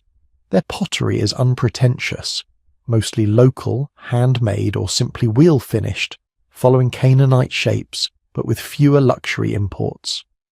Their small shrines and cult objects, when we find them, look a lot like low-budget, simplified versions of Canaanite religious gear. Which raises the inevitable question, if their villages, tools and architecture look Canaanite, were the Israelites just another kind of Canaanite? Genetics has started to weigh in. Ancient DNA from Canaanite burials at sites like Sidon and other Levantine cities shows a population that, over time, becomes the genetic backbone of later groups in the region. Modern populations across the Levant, Palestinians, Lebanese, many Jewish groups, carry a large portion of that same ancestral component. In other words, the people who lived in Canaan during the Bronze Age didn't vanish. They didn't get replaced wholesale by foreign invaders. They're still there, in the genes of people living in the region today. We don't yet have securely identified early Israelite burials with full genomes to compare directly, but everything we do know points in the same direction. Early Israelites were biologically indistinguishable from their Canaanite neighbours. Same mix of local Levantine ancestry, with some earlier input from Mesopotamia and Anatolia. Same deep roots in the land. So if they looked like Canaanites, built like Canaanites, and were related to Canaanites, what made them Israel? This is where identity markers come in. Small, everyday choices that say, we're not them. One of the weirdest and clearest is pigs. Across Canaan in the Bronze Age, people raise pigs. Not in huge numbers, but regularly enough that pig bones show up in garbage heaps. The animal leftovers archaeologists call faunal remains. Pigs are especially common in coastal and lowland sites. Then you look at the early highland settlements associated with Israel, and the pigs vanish. Almost no pig bones. Sheep, goats, cattle. Yes, pigs. Practically zero. This isn't a random accident. Over dozens and then hundreds of sites the pattern repeats. Highland communities, many of which will later be identified as Israelite territory, avoid pigs to a striking degree. Now, avoidance of pigs isn't uniquely Israelite. Some other groups in the ancient Near East also limited or frowned on pork. But in this specific region, at this specific time, the absence is loud. If you're a villager in the highlands and you don't eat pork, while the city folks in the valleys do, your diet is making a statement. It's an early identity boundary. Add in other clues, a tendency towards small local, shrines rather than big urban temples, hints of a preference for a particular central sanctuary site. Later traditions will make that Shiloh, then Jerusalem. Eventually, a strong emphasis on a single high god, Yahweh, above or instead of the broader Canaanite pantheon. At first, this Yahweh worship doesn't look purely monotheistic in the modern sense. Early Israelites probably still believed other gods existed. They just pledged primary loyalty to one. Over time, that loyalty hardens into exclusivity, Yahweh alone. So the identity recipe looks something like this. Take Canaanite villages uprooted by the collapse of the old city-state system, move them into marginal highlands where survival is hard. Strip away some luxuries and big temples. Add a strong loyalty to one main god. Draw a line in the sand with clear, we don't do X practices, like not eating pigs. Stir that for a couple hundred years, in a world full of enemies and empires, and you don't get an instant, clean new ethnicity. You get a gradually consolidating group that starts to call itself Israel. This is why most archaeologists today don't buy the biblical conquest model as literal history. The material record doesn't show a foreign invasion. It shows what scholars call gradual ethnogenesis, a slow, messy process of group formation from within an existing population. Instead of former slaves sweeping in from Egypt and exterminating Canaanites, we see local Canaanites adapting to crisis, forming new settlements, developing new social structures, and crucially, crafting a new story about who they are. Because identity isn't just genes and pots and pig bones, it's narrative.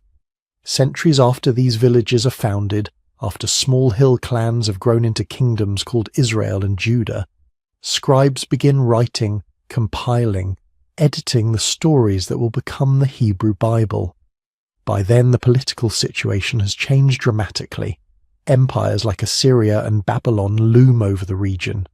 The northern kingdom of Israel is destroyed. Elites from Judah are exiled. Under that pressure, telling a powerful story about the past becomes a survival strategy. And that's where the invention of tradition comes in. The phrase doesn't mean people are lying in some cynical way. It means communities under stress reach back into their memories and myths and reweave them into something coherent, something that explains who they are and why they matter. Later, Israelite and Jewish writers look at their world, two small kingdoms that had risen and fallen in the hills of an ancient Canaanite land, and they don't say, "We're Canaanites who reinvented ourselves." They say, "We were slaves in Egypt. Our God rescued us. He gave us this land. We're not just another local people. We're chosen, set apart, commanded to be different from the nations around us." Some of that story probably preserves real memories. Small groups who did come from Egypt, refugee bands that joined the highland communities, local revolts against Egyptian rule, threads of lived experience. But over time those threads are woven into a sweeping epic. One people, one exodus, one conquest, one covenant. A mythic past that turns a loose collection of Canaanite-descended villages into a nation with a destiny. Archaeology and genetics pull the curtain back a little. They show us that under the epic the Israelites are children of the same land as the Canaanites. Same soil, same hills, same genetic roots. The difference is how they chose to tell their story. They took local gods and elevated one to supremacy. They took ordinary food rules and turned them into markers of holiness. They took the hard-won experience of surviving in a collapsed world and turned it into a theology of deliverance and law. And then they wrote that down with such force that 3,000 years later, billions of people still know their name. So when we ask, were the Israelites Canaanites? The answer is both yes and no. Yes, in the sense of ancestry, language, material culture. They grew out of Canaanite soil. No, in the sense of identity. They deliberately defined themselves as something new, something set apart, often in direct opposition to the very world that created them. The Israelite question isn't just about who moved where or who fought whom. It's about how a group of highland farmers, descended from a forgotten Bronze Age civilization, reinvented themselves so powerfully that they reshaped the religious imagination of half the planet. And their story doesn't end with them. Because just as Israel emerged from Canaan, another offshoot was forming on the coast, one that would take Canaanite culture in a very different direction. To see what happened when Canaanites turned to the sea instead of the hills, we have to follow the merchants, sailors, and city-states of the northern coast. We have to meet the Phoenicians. The story could have ended with fire, cities burned, palaces smashed, temples toppled. The Bronze Age collapse looked for a moment like it had erased Canaan from history, but it didn't. Because here's the twist. Some of the new people who rise out of that rubble, the mysterious Phoenicians, aren't new at all. They're Canaanites, just with better ships. If you could stand on a hill above the shattered landscape of 11th century BCE Canaan and fast forward a couple generations, you'd see something unexpected. The interior is fractured. Small kingdoms, hill villages, tribal groups plotting and fighting. But along the coast, a different story. There, cities not only survive, they thrive. Tyre, Sidon, Byblos, names that will echo for 1,000 years in Egyptian, Greek and Roman texts. Names that, in older inscriptions, are simply called by another word, Canaan. Ancient writers knew this. The people we call Phoenicians called themselves the people of Canaan. An Assyrian king boasts of conquering the land of Amaru and Canaan. Greek authors, writing centuries later, talk about Phoenicians from the land of Canaan. Even the Bible remembers them this way, referring to the Sidonians as Canaanites. So what changed? not their identity, their strategy. Instead of trying to control land, they learn to control the sea. Picture the coastline of the Eastern Mediterranean after the collapse. Instead of a unified imperial system, you have a patchwork. Egypt is weak, the Hittites are gone, the Mycenaean palaces in Greece are dust. Trade routes that once funneled wealth through great kingdoms now hang loose like severed cables.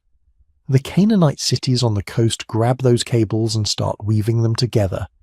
Tyre, perched on a rocky island just off the coast, becomes nearly unassailable, a natural fortress turned into a maritime powerhouse.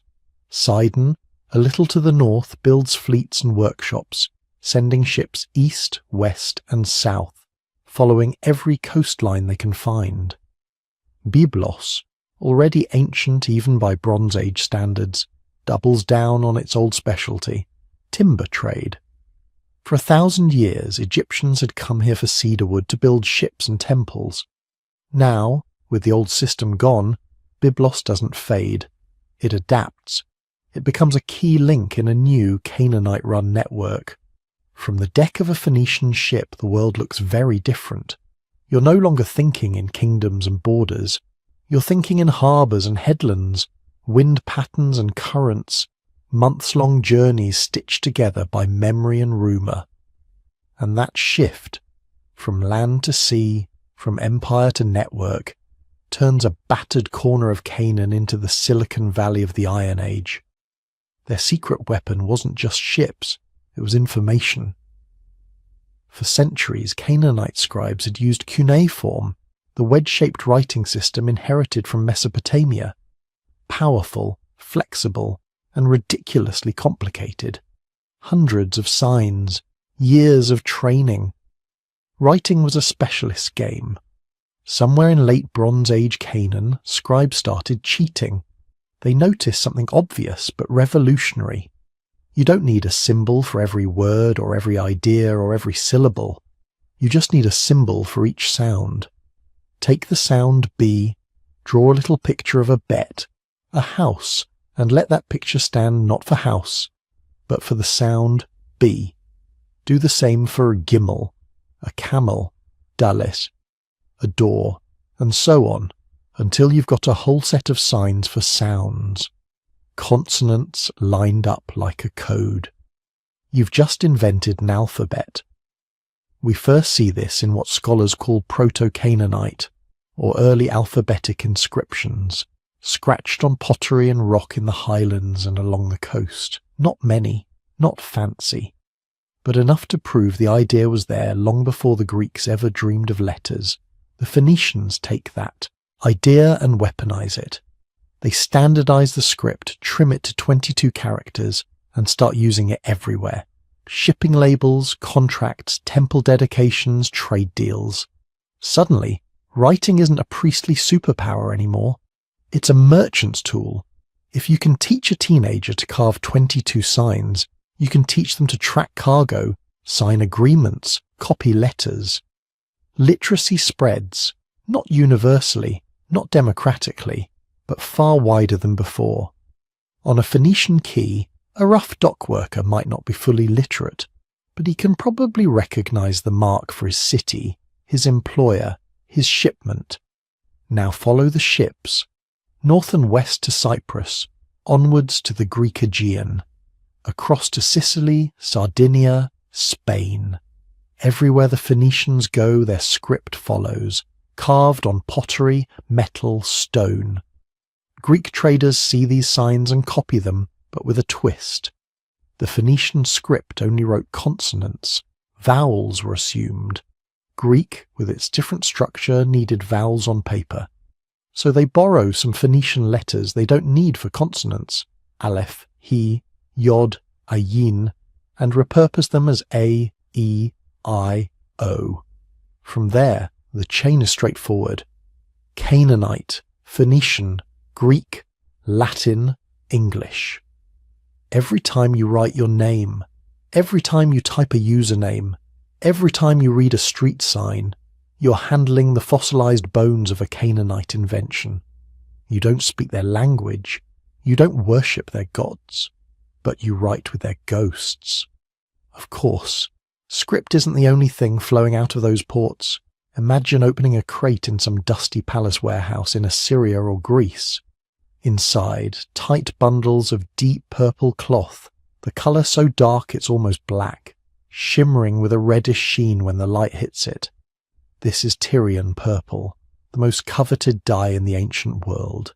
It comes from a tiny sea snail, Murex brandaris, that lives among the rocks along the Levantine coast. One snail produces a single drop of milky fluid. Expose it to sunlight, watch it oxidize. It turns green, then blue, then finally, after a long process and a horrifying smell, that rich, royal purple. It takes thousands of snails to dye a single cloak. No wonder purple becomes the colour of kings. The Phoenicians master this process. They guard it fiercely. They build entire economies around it. The name Phoenician itself may come from the Greek phoenix, purple red. To the Greeks, these people are literally the purple dye folks. Alongside the dye comes another treasure, cedar wood. Canaanite cedar forests, especially in the Lebanon mountains, produce massive, straight, resin-rich trunks, perfect for shipbuilding, perfect for monumental architecture, resistant to rot, fragrant, beautiful. For centuries, Egypt had come to Byblos for cedar. Now ships from everywhere do the same. A timber contract carved on a tablet in a coastal temple might simultaneously pay a local ruler, a logging, crew in the mountains, and a ship captain bound for Cyprus. You can trace Phoenician influence in the objects that move with them.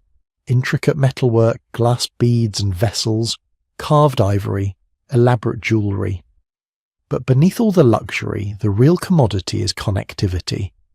They are building a web of trade routes that wraps the Mediterranean in purple-stained strings. At the far western edge of that web, something extraordinary happens. Sometime in the 9th century BCE, colonists from Tyre sail past Sicily, skirt Sardinia, and cross to the coast of North Africa. There, on a sheltered bay in what is now Tunisia, they found a new city, Khat Hadasht. The new city. We know it as Carthage. If the old Canaan was a patchwork of little kingdoms squeezed between empires, Carthage is the opposite, a daughter of a small coastal city that grows into an empire of its own. Carthage starts like any other Phoenician colony, a trading station, a safe harbour, a node on the network, but over centuries it swells, it commands fertile hinterlands, it builds one of the largest navies in the ancient Mediterranean, it develops its own council, its own generals, its own ambitions. The language Carthaginians speak, a form of Canaanite, the gods they worship, variants of Baal, Melkart, Tanit, gods whose roots go back to Bronze Age Canaan, the script they use to write contracts, treaties, curses, the same Phoenician letters that can trace their ancestry back to Highland Canaanite graffito, and eventually this western Canaanite city, Carthage, will grow strong enough to challenge a rising power from Italy, Rome. The Punic Wars, Rome versus Carthage, are, in one sense, the final act of the Canaanite story. A people who began as farmers and city dwellers in the Levant, colonized by Egyptians and harassed by empires, end up commanding fleets that nearly strangle the young Roman Republic. They lose, in the end. Rome raises Carthage. But the fact that they got that far at all tells you just how far the Canaanite transformation had gone, from vassals to rivals. Back in the east, the old Canaanite heartland is still there, and it hasn't vanished from the stories we know best. The Bible remembers a king named Hiram of Tyre, a Phoenician ruler whose city straddles the line between Old Canaan and new maritime power. Hiram supplies wood, craftsmen and gold to a king in the highlands, Solomon of Israel. Strip away the legend for a moment and look at the pattern. You have an inland kingdom with political ambitions and religious projects, palaces, a temple, a desire to impress. It doesn't have enough good timber. It doesn't have top-tier artisans in certain specialties. it does have access to agricultural products and maybe silver or other tradable wealth. On the coast, you have a Canaanite city that has been doing international trade for centuries. Its merchants know where the cedar grows, how to cut it, how to ship it. Its artisans can carve ivory, work bronze, design complex wood structures. So the Highland King cuts a deal with the coastal king. In return for food and political alliance, Hiram's people bring cedars from Lebanon, rafts of timber floated down the coast, skilled workers to build and decorate the temple in Jerusalem. The partnership between Solomon and Hiram, whatever its exact historical details, is a snapshot of Canaan's final form. The old agricultural and pastoral highlands tying themselves to the maritime networks of their coastal cousins. Israel is not dealing with some exotic foreign power, it's dealing with the last, richest face of Canaan. What makes this all the more remarkable is how long Canaanite culture survives. Languages come and go, empires rise and fall, Assyrians, Babylonians, Persians, Greeks, Romans, they all sweep through the Levant in turn.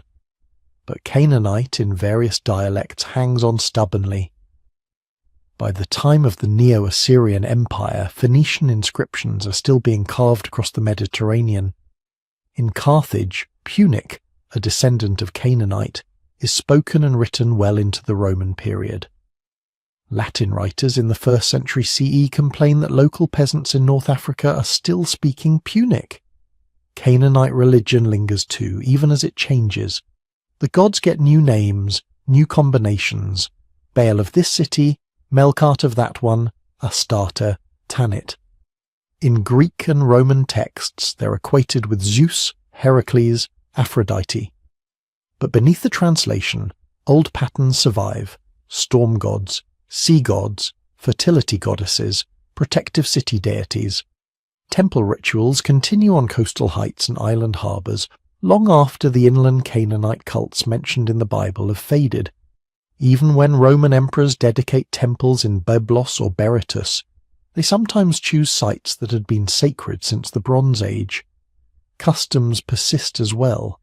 Burial practices, food taboos, naming traditions, local festivals, all the small, unrecorded pieces of culture that don't make it into elite histories, but cling stubbornly to daily life. If you followed a single Canaanite family line from Bronze Age Megiddo to Iron Age Tyre, to Punic Carthage to some rural village under Roman rule, you'd see layer after layer of change, new overlords, new scripts, new fashions. But under it all, you'd also see threads of continuity, similar names, similar gods hiding under foreign aliases, similar words whispered at graves or over newborns. That's the real Canaanite legacy. Not just a list of firsts to put on a slide, alphabet, purple dye, cedar ships, but a demonstration of cultural resilience. A people who get conquered, absorbed, renamed, scattered, and yet manage to smuggle their ideas into everyone else's future, into the letters on your screen, into the stories of the Bible, into the wars that shaped Rome, into place names, loan words, and half-remembered gods that echo faintly in later traditions. Canaan doesn't disappear. It mutates. It becomes Phoenicia, becomes Punic, becomes part of the genetic and cultural code of the Mediterranean world. And even when their language finally falls silent, their inventions keep talking for them. Every time you write a word, sign your name, or read a history about a land that, before it was holy, was simply Canaan. For most of Western history, the Canaanites were ghosts made of other people's words. They were the villains in someone else's scriptures, the idol worshippers the prophets railed against, the people God supposedly ordered wiped off the map. We had their enemies' stories, their conquerors' inscriptions, the propaganda carved into temple walls and copied into sacred scrolls. But we didn't have their voice. For centuries, historians tried to reconstruct Canaan from this second-hand evidence. A line in the Bible here, a passing insult in an Egyptian text there, a few scattered ruins on Levantine hillsides. It was like trying to understand a person by only reading their hate mail. Then, in 1929, a Syrian farmer's plough hit a stone. He was working his field near a little village called Ras Shamra, on the Mediterranean coast of what is now Syria. When he moved the rock, he uncovered a cut stone slab, a tomb. The local authorities came, then French archaeologists. They started digging. What they found changed the story of Canaan forever. Beneath the farmer's field lay the ruins of an ancient port city, Ugarit. Not a village, not a lonely temple, but a major Canaanite city-state frozen in time, buried under the ashen rubble of a Bronze Age catastrophe. Streets, houses, palaces, temples, storage jars still where they were left when the city burned. And inside one of the buildings, something even more precious than gold or ivory. Clay tablets, hundreds of them, then thousands. They were covered in tiny wedge-shaped signs, cuneiform, but not in Sumerian, not in Akkadian, not in any known language. This was something else, something local, something Canaanite. For the first time in history, we were staring at Canaanite words written by Canaanites, not filtered through Egyptian scribes or Israelite authors, their own archives, their own literature, their own myths. It took a few years to crack the code. The language turned out to be Ugaritic, a close cousin to ancient Hebrew and Phoenician, written with its own alphabetic cuneiform script. Once scholars figured it out, the tablets started talking, and what they said blew a hole straight through our old picture of the Canaanites. We suddenly had entire mythological cycles, the exploits of Baal, the storm god, El, the high father of the gods, Anat, the terrifying warrior goddess, Mot, the god of death. We could read their poetry line by line, their ritual instructions, their temple inventories, their letters between kings. Instead of vague pagan neighbours in the Bible, the Canaanites emerged as a fully realized culture with a rich, complex religious system. The Baal cycle describes a divine drama. Baal fighting the sea god Yam, building his palace, facing off with Mot in the underworld, dying and returning in a cycle tied to fertility, rain, and agricultural renewal. The language is vivid, full of parallelism and imagery, so close to Hebrew poetry that biblical psalms suddenly looked less unique and more like part of a broader Canaanite tradition. We learned that El isn't just a generic word for God in Semitic languages. El was a specific deity, a patriarchal, wise creator figure, head of the divine council, surrounded by a court of lesser gods. Sound familiar? It should. The Hebrew Bible is full of references to a divine council, sons of God, and a high god named El before Yahweh's cult becomes fully exclusive. Ugarit pulled the curtain back. It showed that early Israelite religion didn't appear out of nowhere. It grew up inside a Canaanite religious world, borrowing, transforming, and eventually rejecting elements of a much older mythological system. But Ugarit didn't just revolutionize our picture of Canaanite religion. The archives also contained administrative texts, legal documents, diplomatic correspondence with Egypt and the Hittites, records of merchants, treaties, marriage contracts. Suddenly, Canaanite city-state wasn't just an abstract phrase. You could see how a Canaanite bureaucracy worked, how they taxed grain, how they managed temple estates, how scribes learned to write. You could even see everyday life in small details, lists of household goods, wine deliveries, rations for workers, payments to artisans.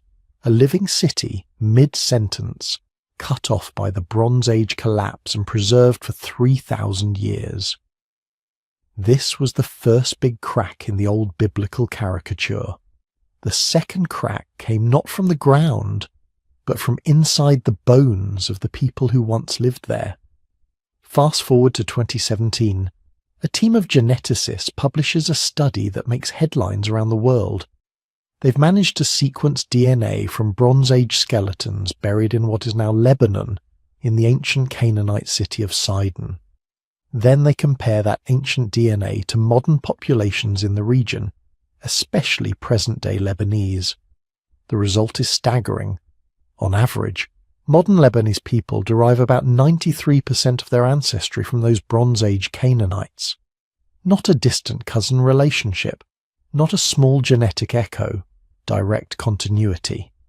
The people who live in Lebanon today are, overwhelmingly, the descendants of the Canaanites. There was no total genocide, no complete population replacement.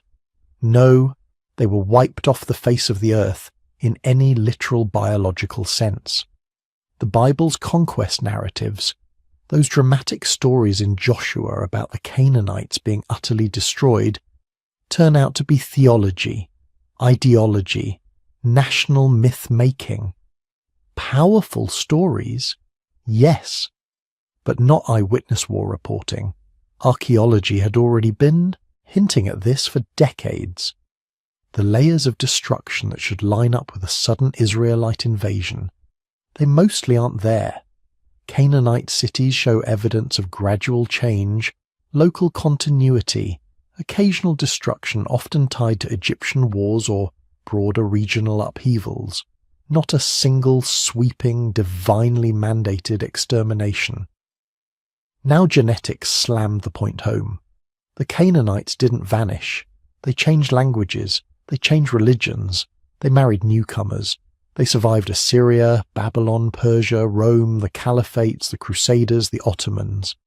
But the core population line, those Bronze Age people we call Canaanites, is still very much alive in the Levant, in DNA, in place names, in food, in customs people no longer even recognize as ancient.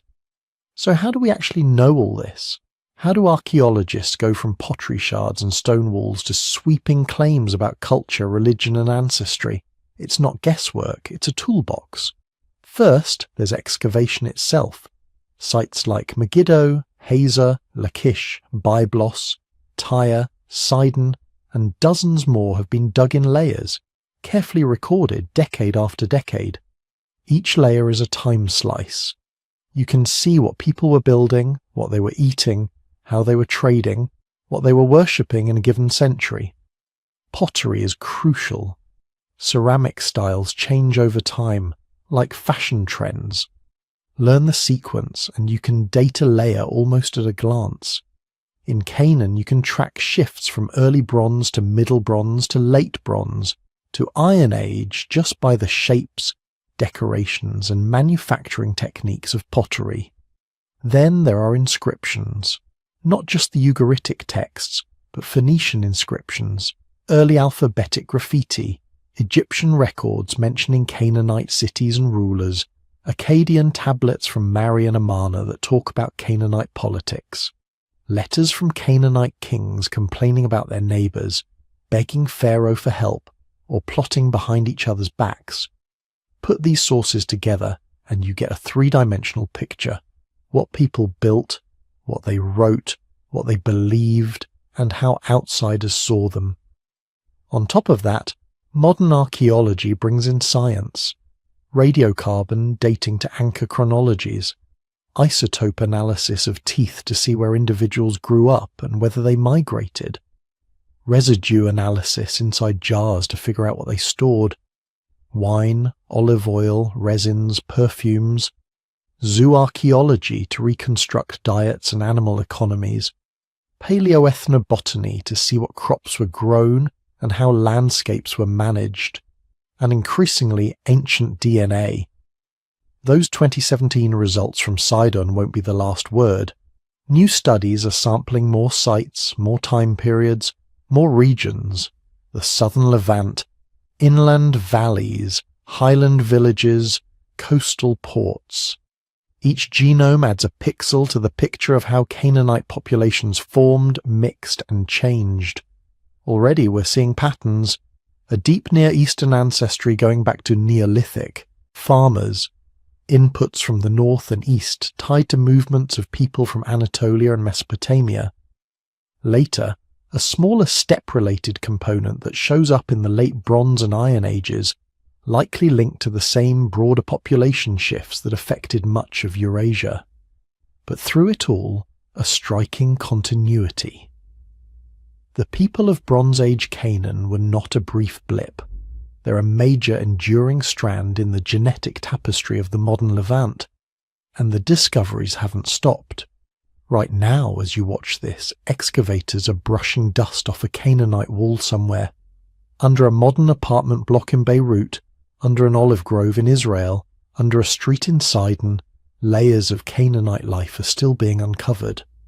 At sites like Tel Kabri, archaeologists have found sprawling palaces with painted plaster and massive wine cellars, literally hundreds of storage jars, some still containing chemical traces of wine and flavouring agents.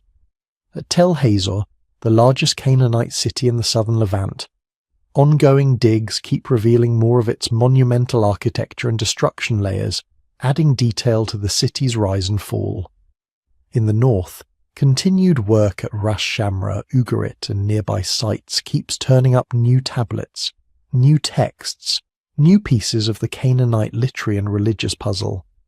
Not just big myth cycles, but everyday notes, school exercises, scribal doodles, evidence of how scribes were trained to think and write. Underwater archaeology is starting to map ancient harbours along the Levantine coast, showing just how plugged into Mediterranean trade Canaanite ports really were. Shipwrecks preserve cargoes of Canaanite jars, each one a snapshot of commerce in motion, and as methods get more refined, even old finds are being reread. Residues scraped from the inside of a jar in a museum basement can suddenly tell you what drink a Canaanite priest poured out 3,000 years ago. DNA from a tooth in a dusty box can link a skeleton to a wider population network. All of this is forcing a rethinking not just of who the Canaanites were, but who people in the Levant are today. In places like Lebanon, some activists, intellectuals and ordinary citizens have begun to reclaim Canaanite or Phoenician as part of their identity.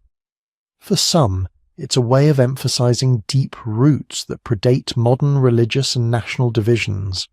For others, it's controversial, tangled up with politics, sectarian narratives, or debates about Arab identity. In Israel-Palestine, too, the idea of shared deep ancestry, Israelites, Canaanites, Phoenicians, later populations all descending from similar Bronze and Iron Age roots, complicates neat us versus them stories that have dominated for so long. Genetics doesn't tell you what identity to have. It doesn't dictate culture, language, or politics. But it does whisper something humbling. The people whom ancient texts call Canaanites are not a vanished enemy, tribe. They are part of the living human fabric of the Eastern Mediterranean. Their gods are no longer worshipped on hilltop shrines. Their language is gone, replaced by Aramaic, Greek, Arabic, Hebrew, and others. Their city walls have fallen, rebuilt, fallen again. Their names have changed, but their stories live on in myths repurposed into new scriptures. Their alphabets live on in the letters you're reading right now. Their blood flows, literally, in millions of people. Archaeology, texts, and genetics together have taken a people long treated as a moral lesson and restored them as what they always were, a complex civilization, a set of real cities full of real human beings, and for many people in the Levant today, distant but direct ancestors. The ghosts of Canaan are turning back into neighbours, and once you see them clearly, the biblical world and the modern Middle East never look quite the same again. So now, zoom out. We've just raced through almost 10,000 years of history in one narrow strip of land between the Jordan and the sea. From Natufian foragers building some of the first stone structures in the Levant, to the first farmers terracing hillsides, to walled towns, fortified city-states, Egyptian vassals, collapsing kingdoms, and finally Phoenician merchants sailing out into the open Mediterranean. It's easy to see each of those as separate stories. Natufians, early farmers, Bronze Age Canaanites, Israelites, Phoenicians, separate peoples, separate chapters, neatly divided like the books in a Bible or lines on a map. But that's not how history really works. Underneath all the shifting names and empires, you're looking at one long continuous experiment in being human in this landscape. One cultural and genetic thread, woven and rewoven, never quite breaking. Those Natufian villages, they set the pattern. Settled life, stone architecture, complex burials, shared sacred spaces. The early farming communities, they lock in the idea that this land can be shaped and tamed. The first Canaanite cities take that to the next level. Palaces, temples, scripts, trade routes. Then, at the far end of the story, the Phoenicians turn everything Canaan had been, its ports, its gods, its trade networks, its habit of looking outward, and launch it into the wider world. And they leave us something that touches literally every second of your life. The alphabet, every word on this screen, every text you've ever sent, every book you've ever read, every street sign you've ever ignored while checking your phone. All of that is downstream from a handful of Bronze Age Canaanites who decided that writing didn't need to be a secret priestly code of hundreds of symbols, that you could break language into a small set of sounds and mark each one with a simple sign. 20-something little marks. That's it. Canaanite scribes simplify Egyptian hieroglyphs and Mesopotamian ideas into a consonant alphabet. Their Phoenician descendants standardize it and carry it by ship from Tyre and Sidon to Cyprus to Greece to Italy to Spain. The Greeks tinker with it, add vowels. The Romans reshape it into Latin letters. And now here you are, hundreds of generations later, staring at a descendant of those same signs on a glowing screen. Every time you read, you are, in a tiny way, speaking Canaanite. And it's not just writing. The religious world of the Bible doesn't appear in a vacuum. The high god in the Hebrew Bible, El, starts as the name of the chief Canaanite deity. Yahweh inherits titles once given to El and Baal. Most High, Lord of Hosts, the storm warrior who rides on the clouds. Images, phrases, even bits of liturgy echo older Canaanite hymns we've dug out of clay tablets at Ugarit. The biblical prophets rage against Baal because Baal worship isn't foreign, it's local, it's the religion next door, the religion of your cousins, sometimes of your own grandparents. When later Jewish, Christian, and Islamic traditions imagine angels, heavenly councils, divine warriors, cosmic battles, they're often reworking, refining, or rejecting ideas that had already been living in Canaanite temples for centuries. So when people talk about the God of Israel, they're speaking into a religious ecosystem that was shaped for over 1,000 years by Canaanite priests, poets, and storytellers. And the people themselves, they didn't vanish.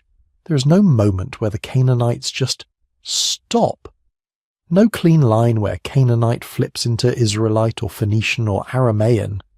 Genetics doesn't care about the labels in ancient texts. Modern DNA from people in Lebanon, Palestine, Israel, Jordan, Syria, it all shows deep continuity with Bronze and Iron Age inhabitants of this land. Layered, mixed, complicated, yes, but continuous. The farmers hauling olives in Galilee, the shopkeeper in Beirut, the fisherman in Gaza, the shepherd in the hills of Jordan, the taxi driver in Tel Aviv. Under all the modern politics and identities, you're looking at descendants of the same gene pool that built Canaanite cities, prayed in Canaanite temples, and carved the first alphabetic letters into stone. The culture changed.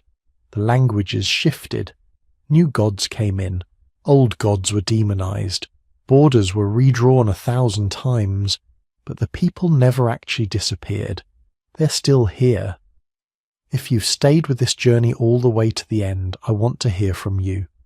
Tell me in the comments where you're watching from, and if you have roots in this region, what this story means to you personally. And if you enjoyed this dive into the deep past of the Holy Land, tap like, drop a comment and subscribe so you don't miss the next episode. That's the easiest way to tell the algorithm, hey, more of this please. If you want to go one step further, you can also join the channel as a YouTube member to help support this kind of long-form, research-heavy content. Totally optional, no pressure at all, but it does make it easier to keep making videos like this. In the end, the Canaanites are a reminder of something uncomfortable and powerful. History is usually written by the victors, by the kingdoms that survived and the religions that won. For a long time, the Canaanites existed mostly as villains and background characters in someone else's sacred story. But the ground doesn't lie. The ruins, the bones, the tablets, the DNA, they tell a different story. A story of resilience, of continuity, of a people who shaped the world far beyond their narrow strip of coast. When we listen to archaeology, we start to hear the voices that were silenced. And the Canaanites, it turns out, have been speaking to us all along.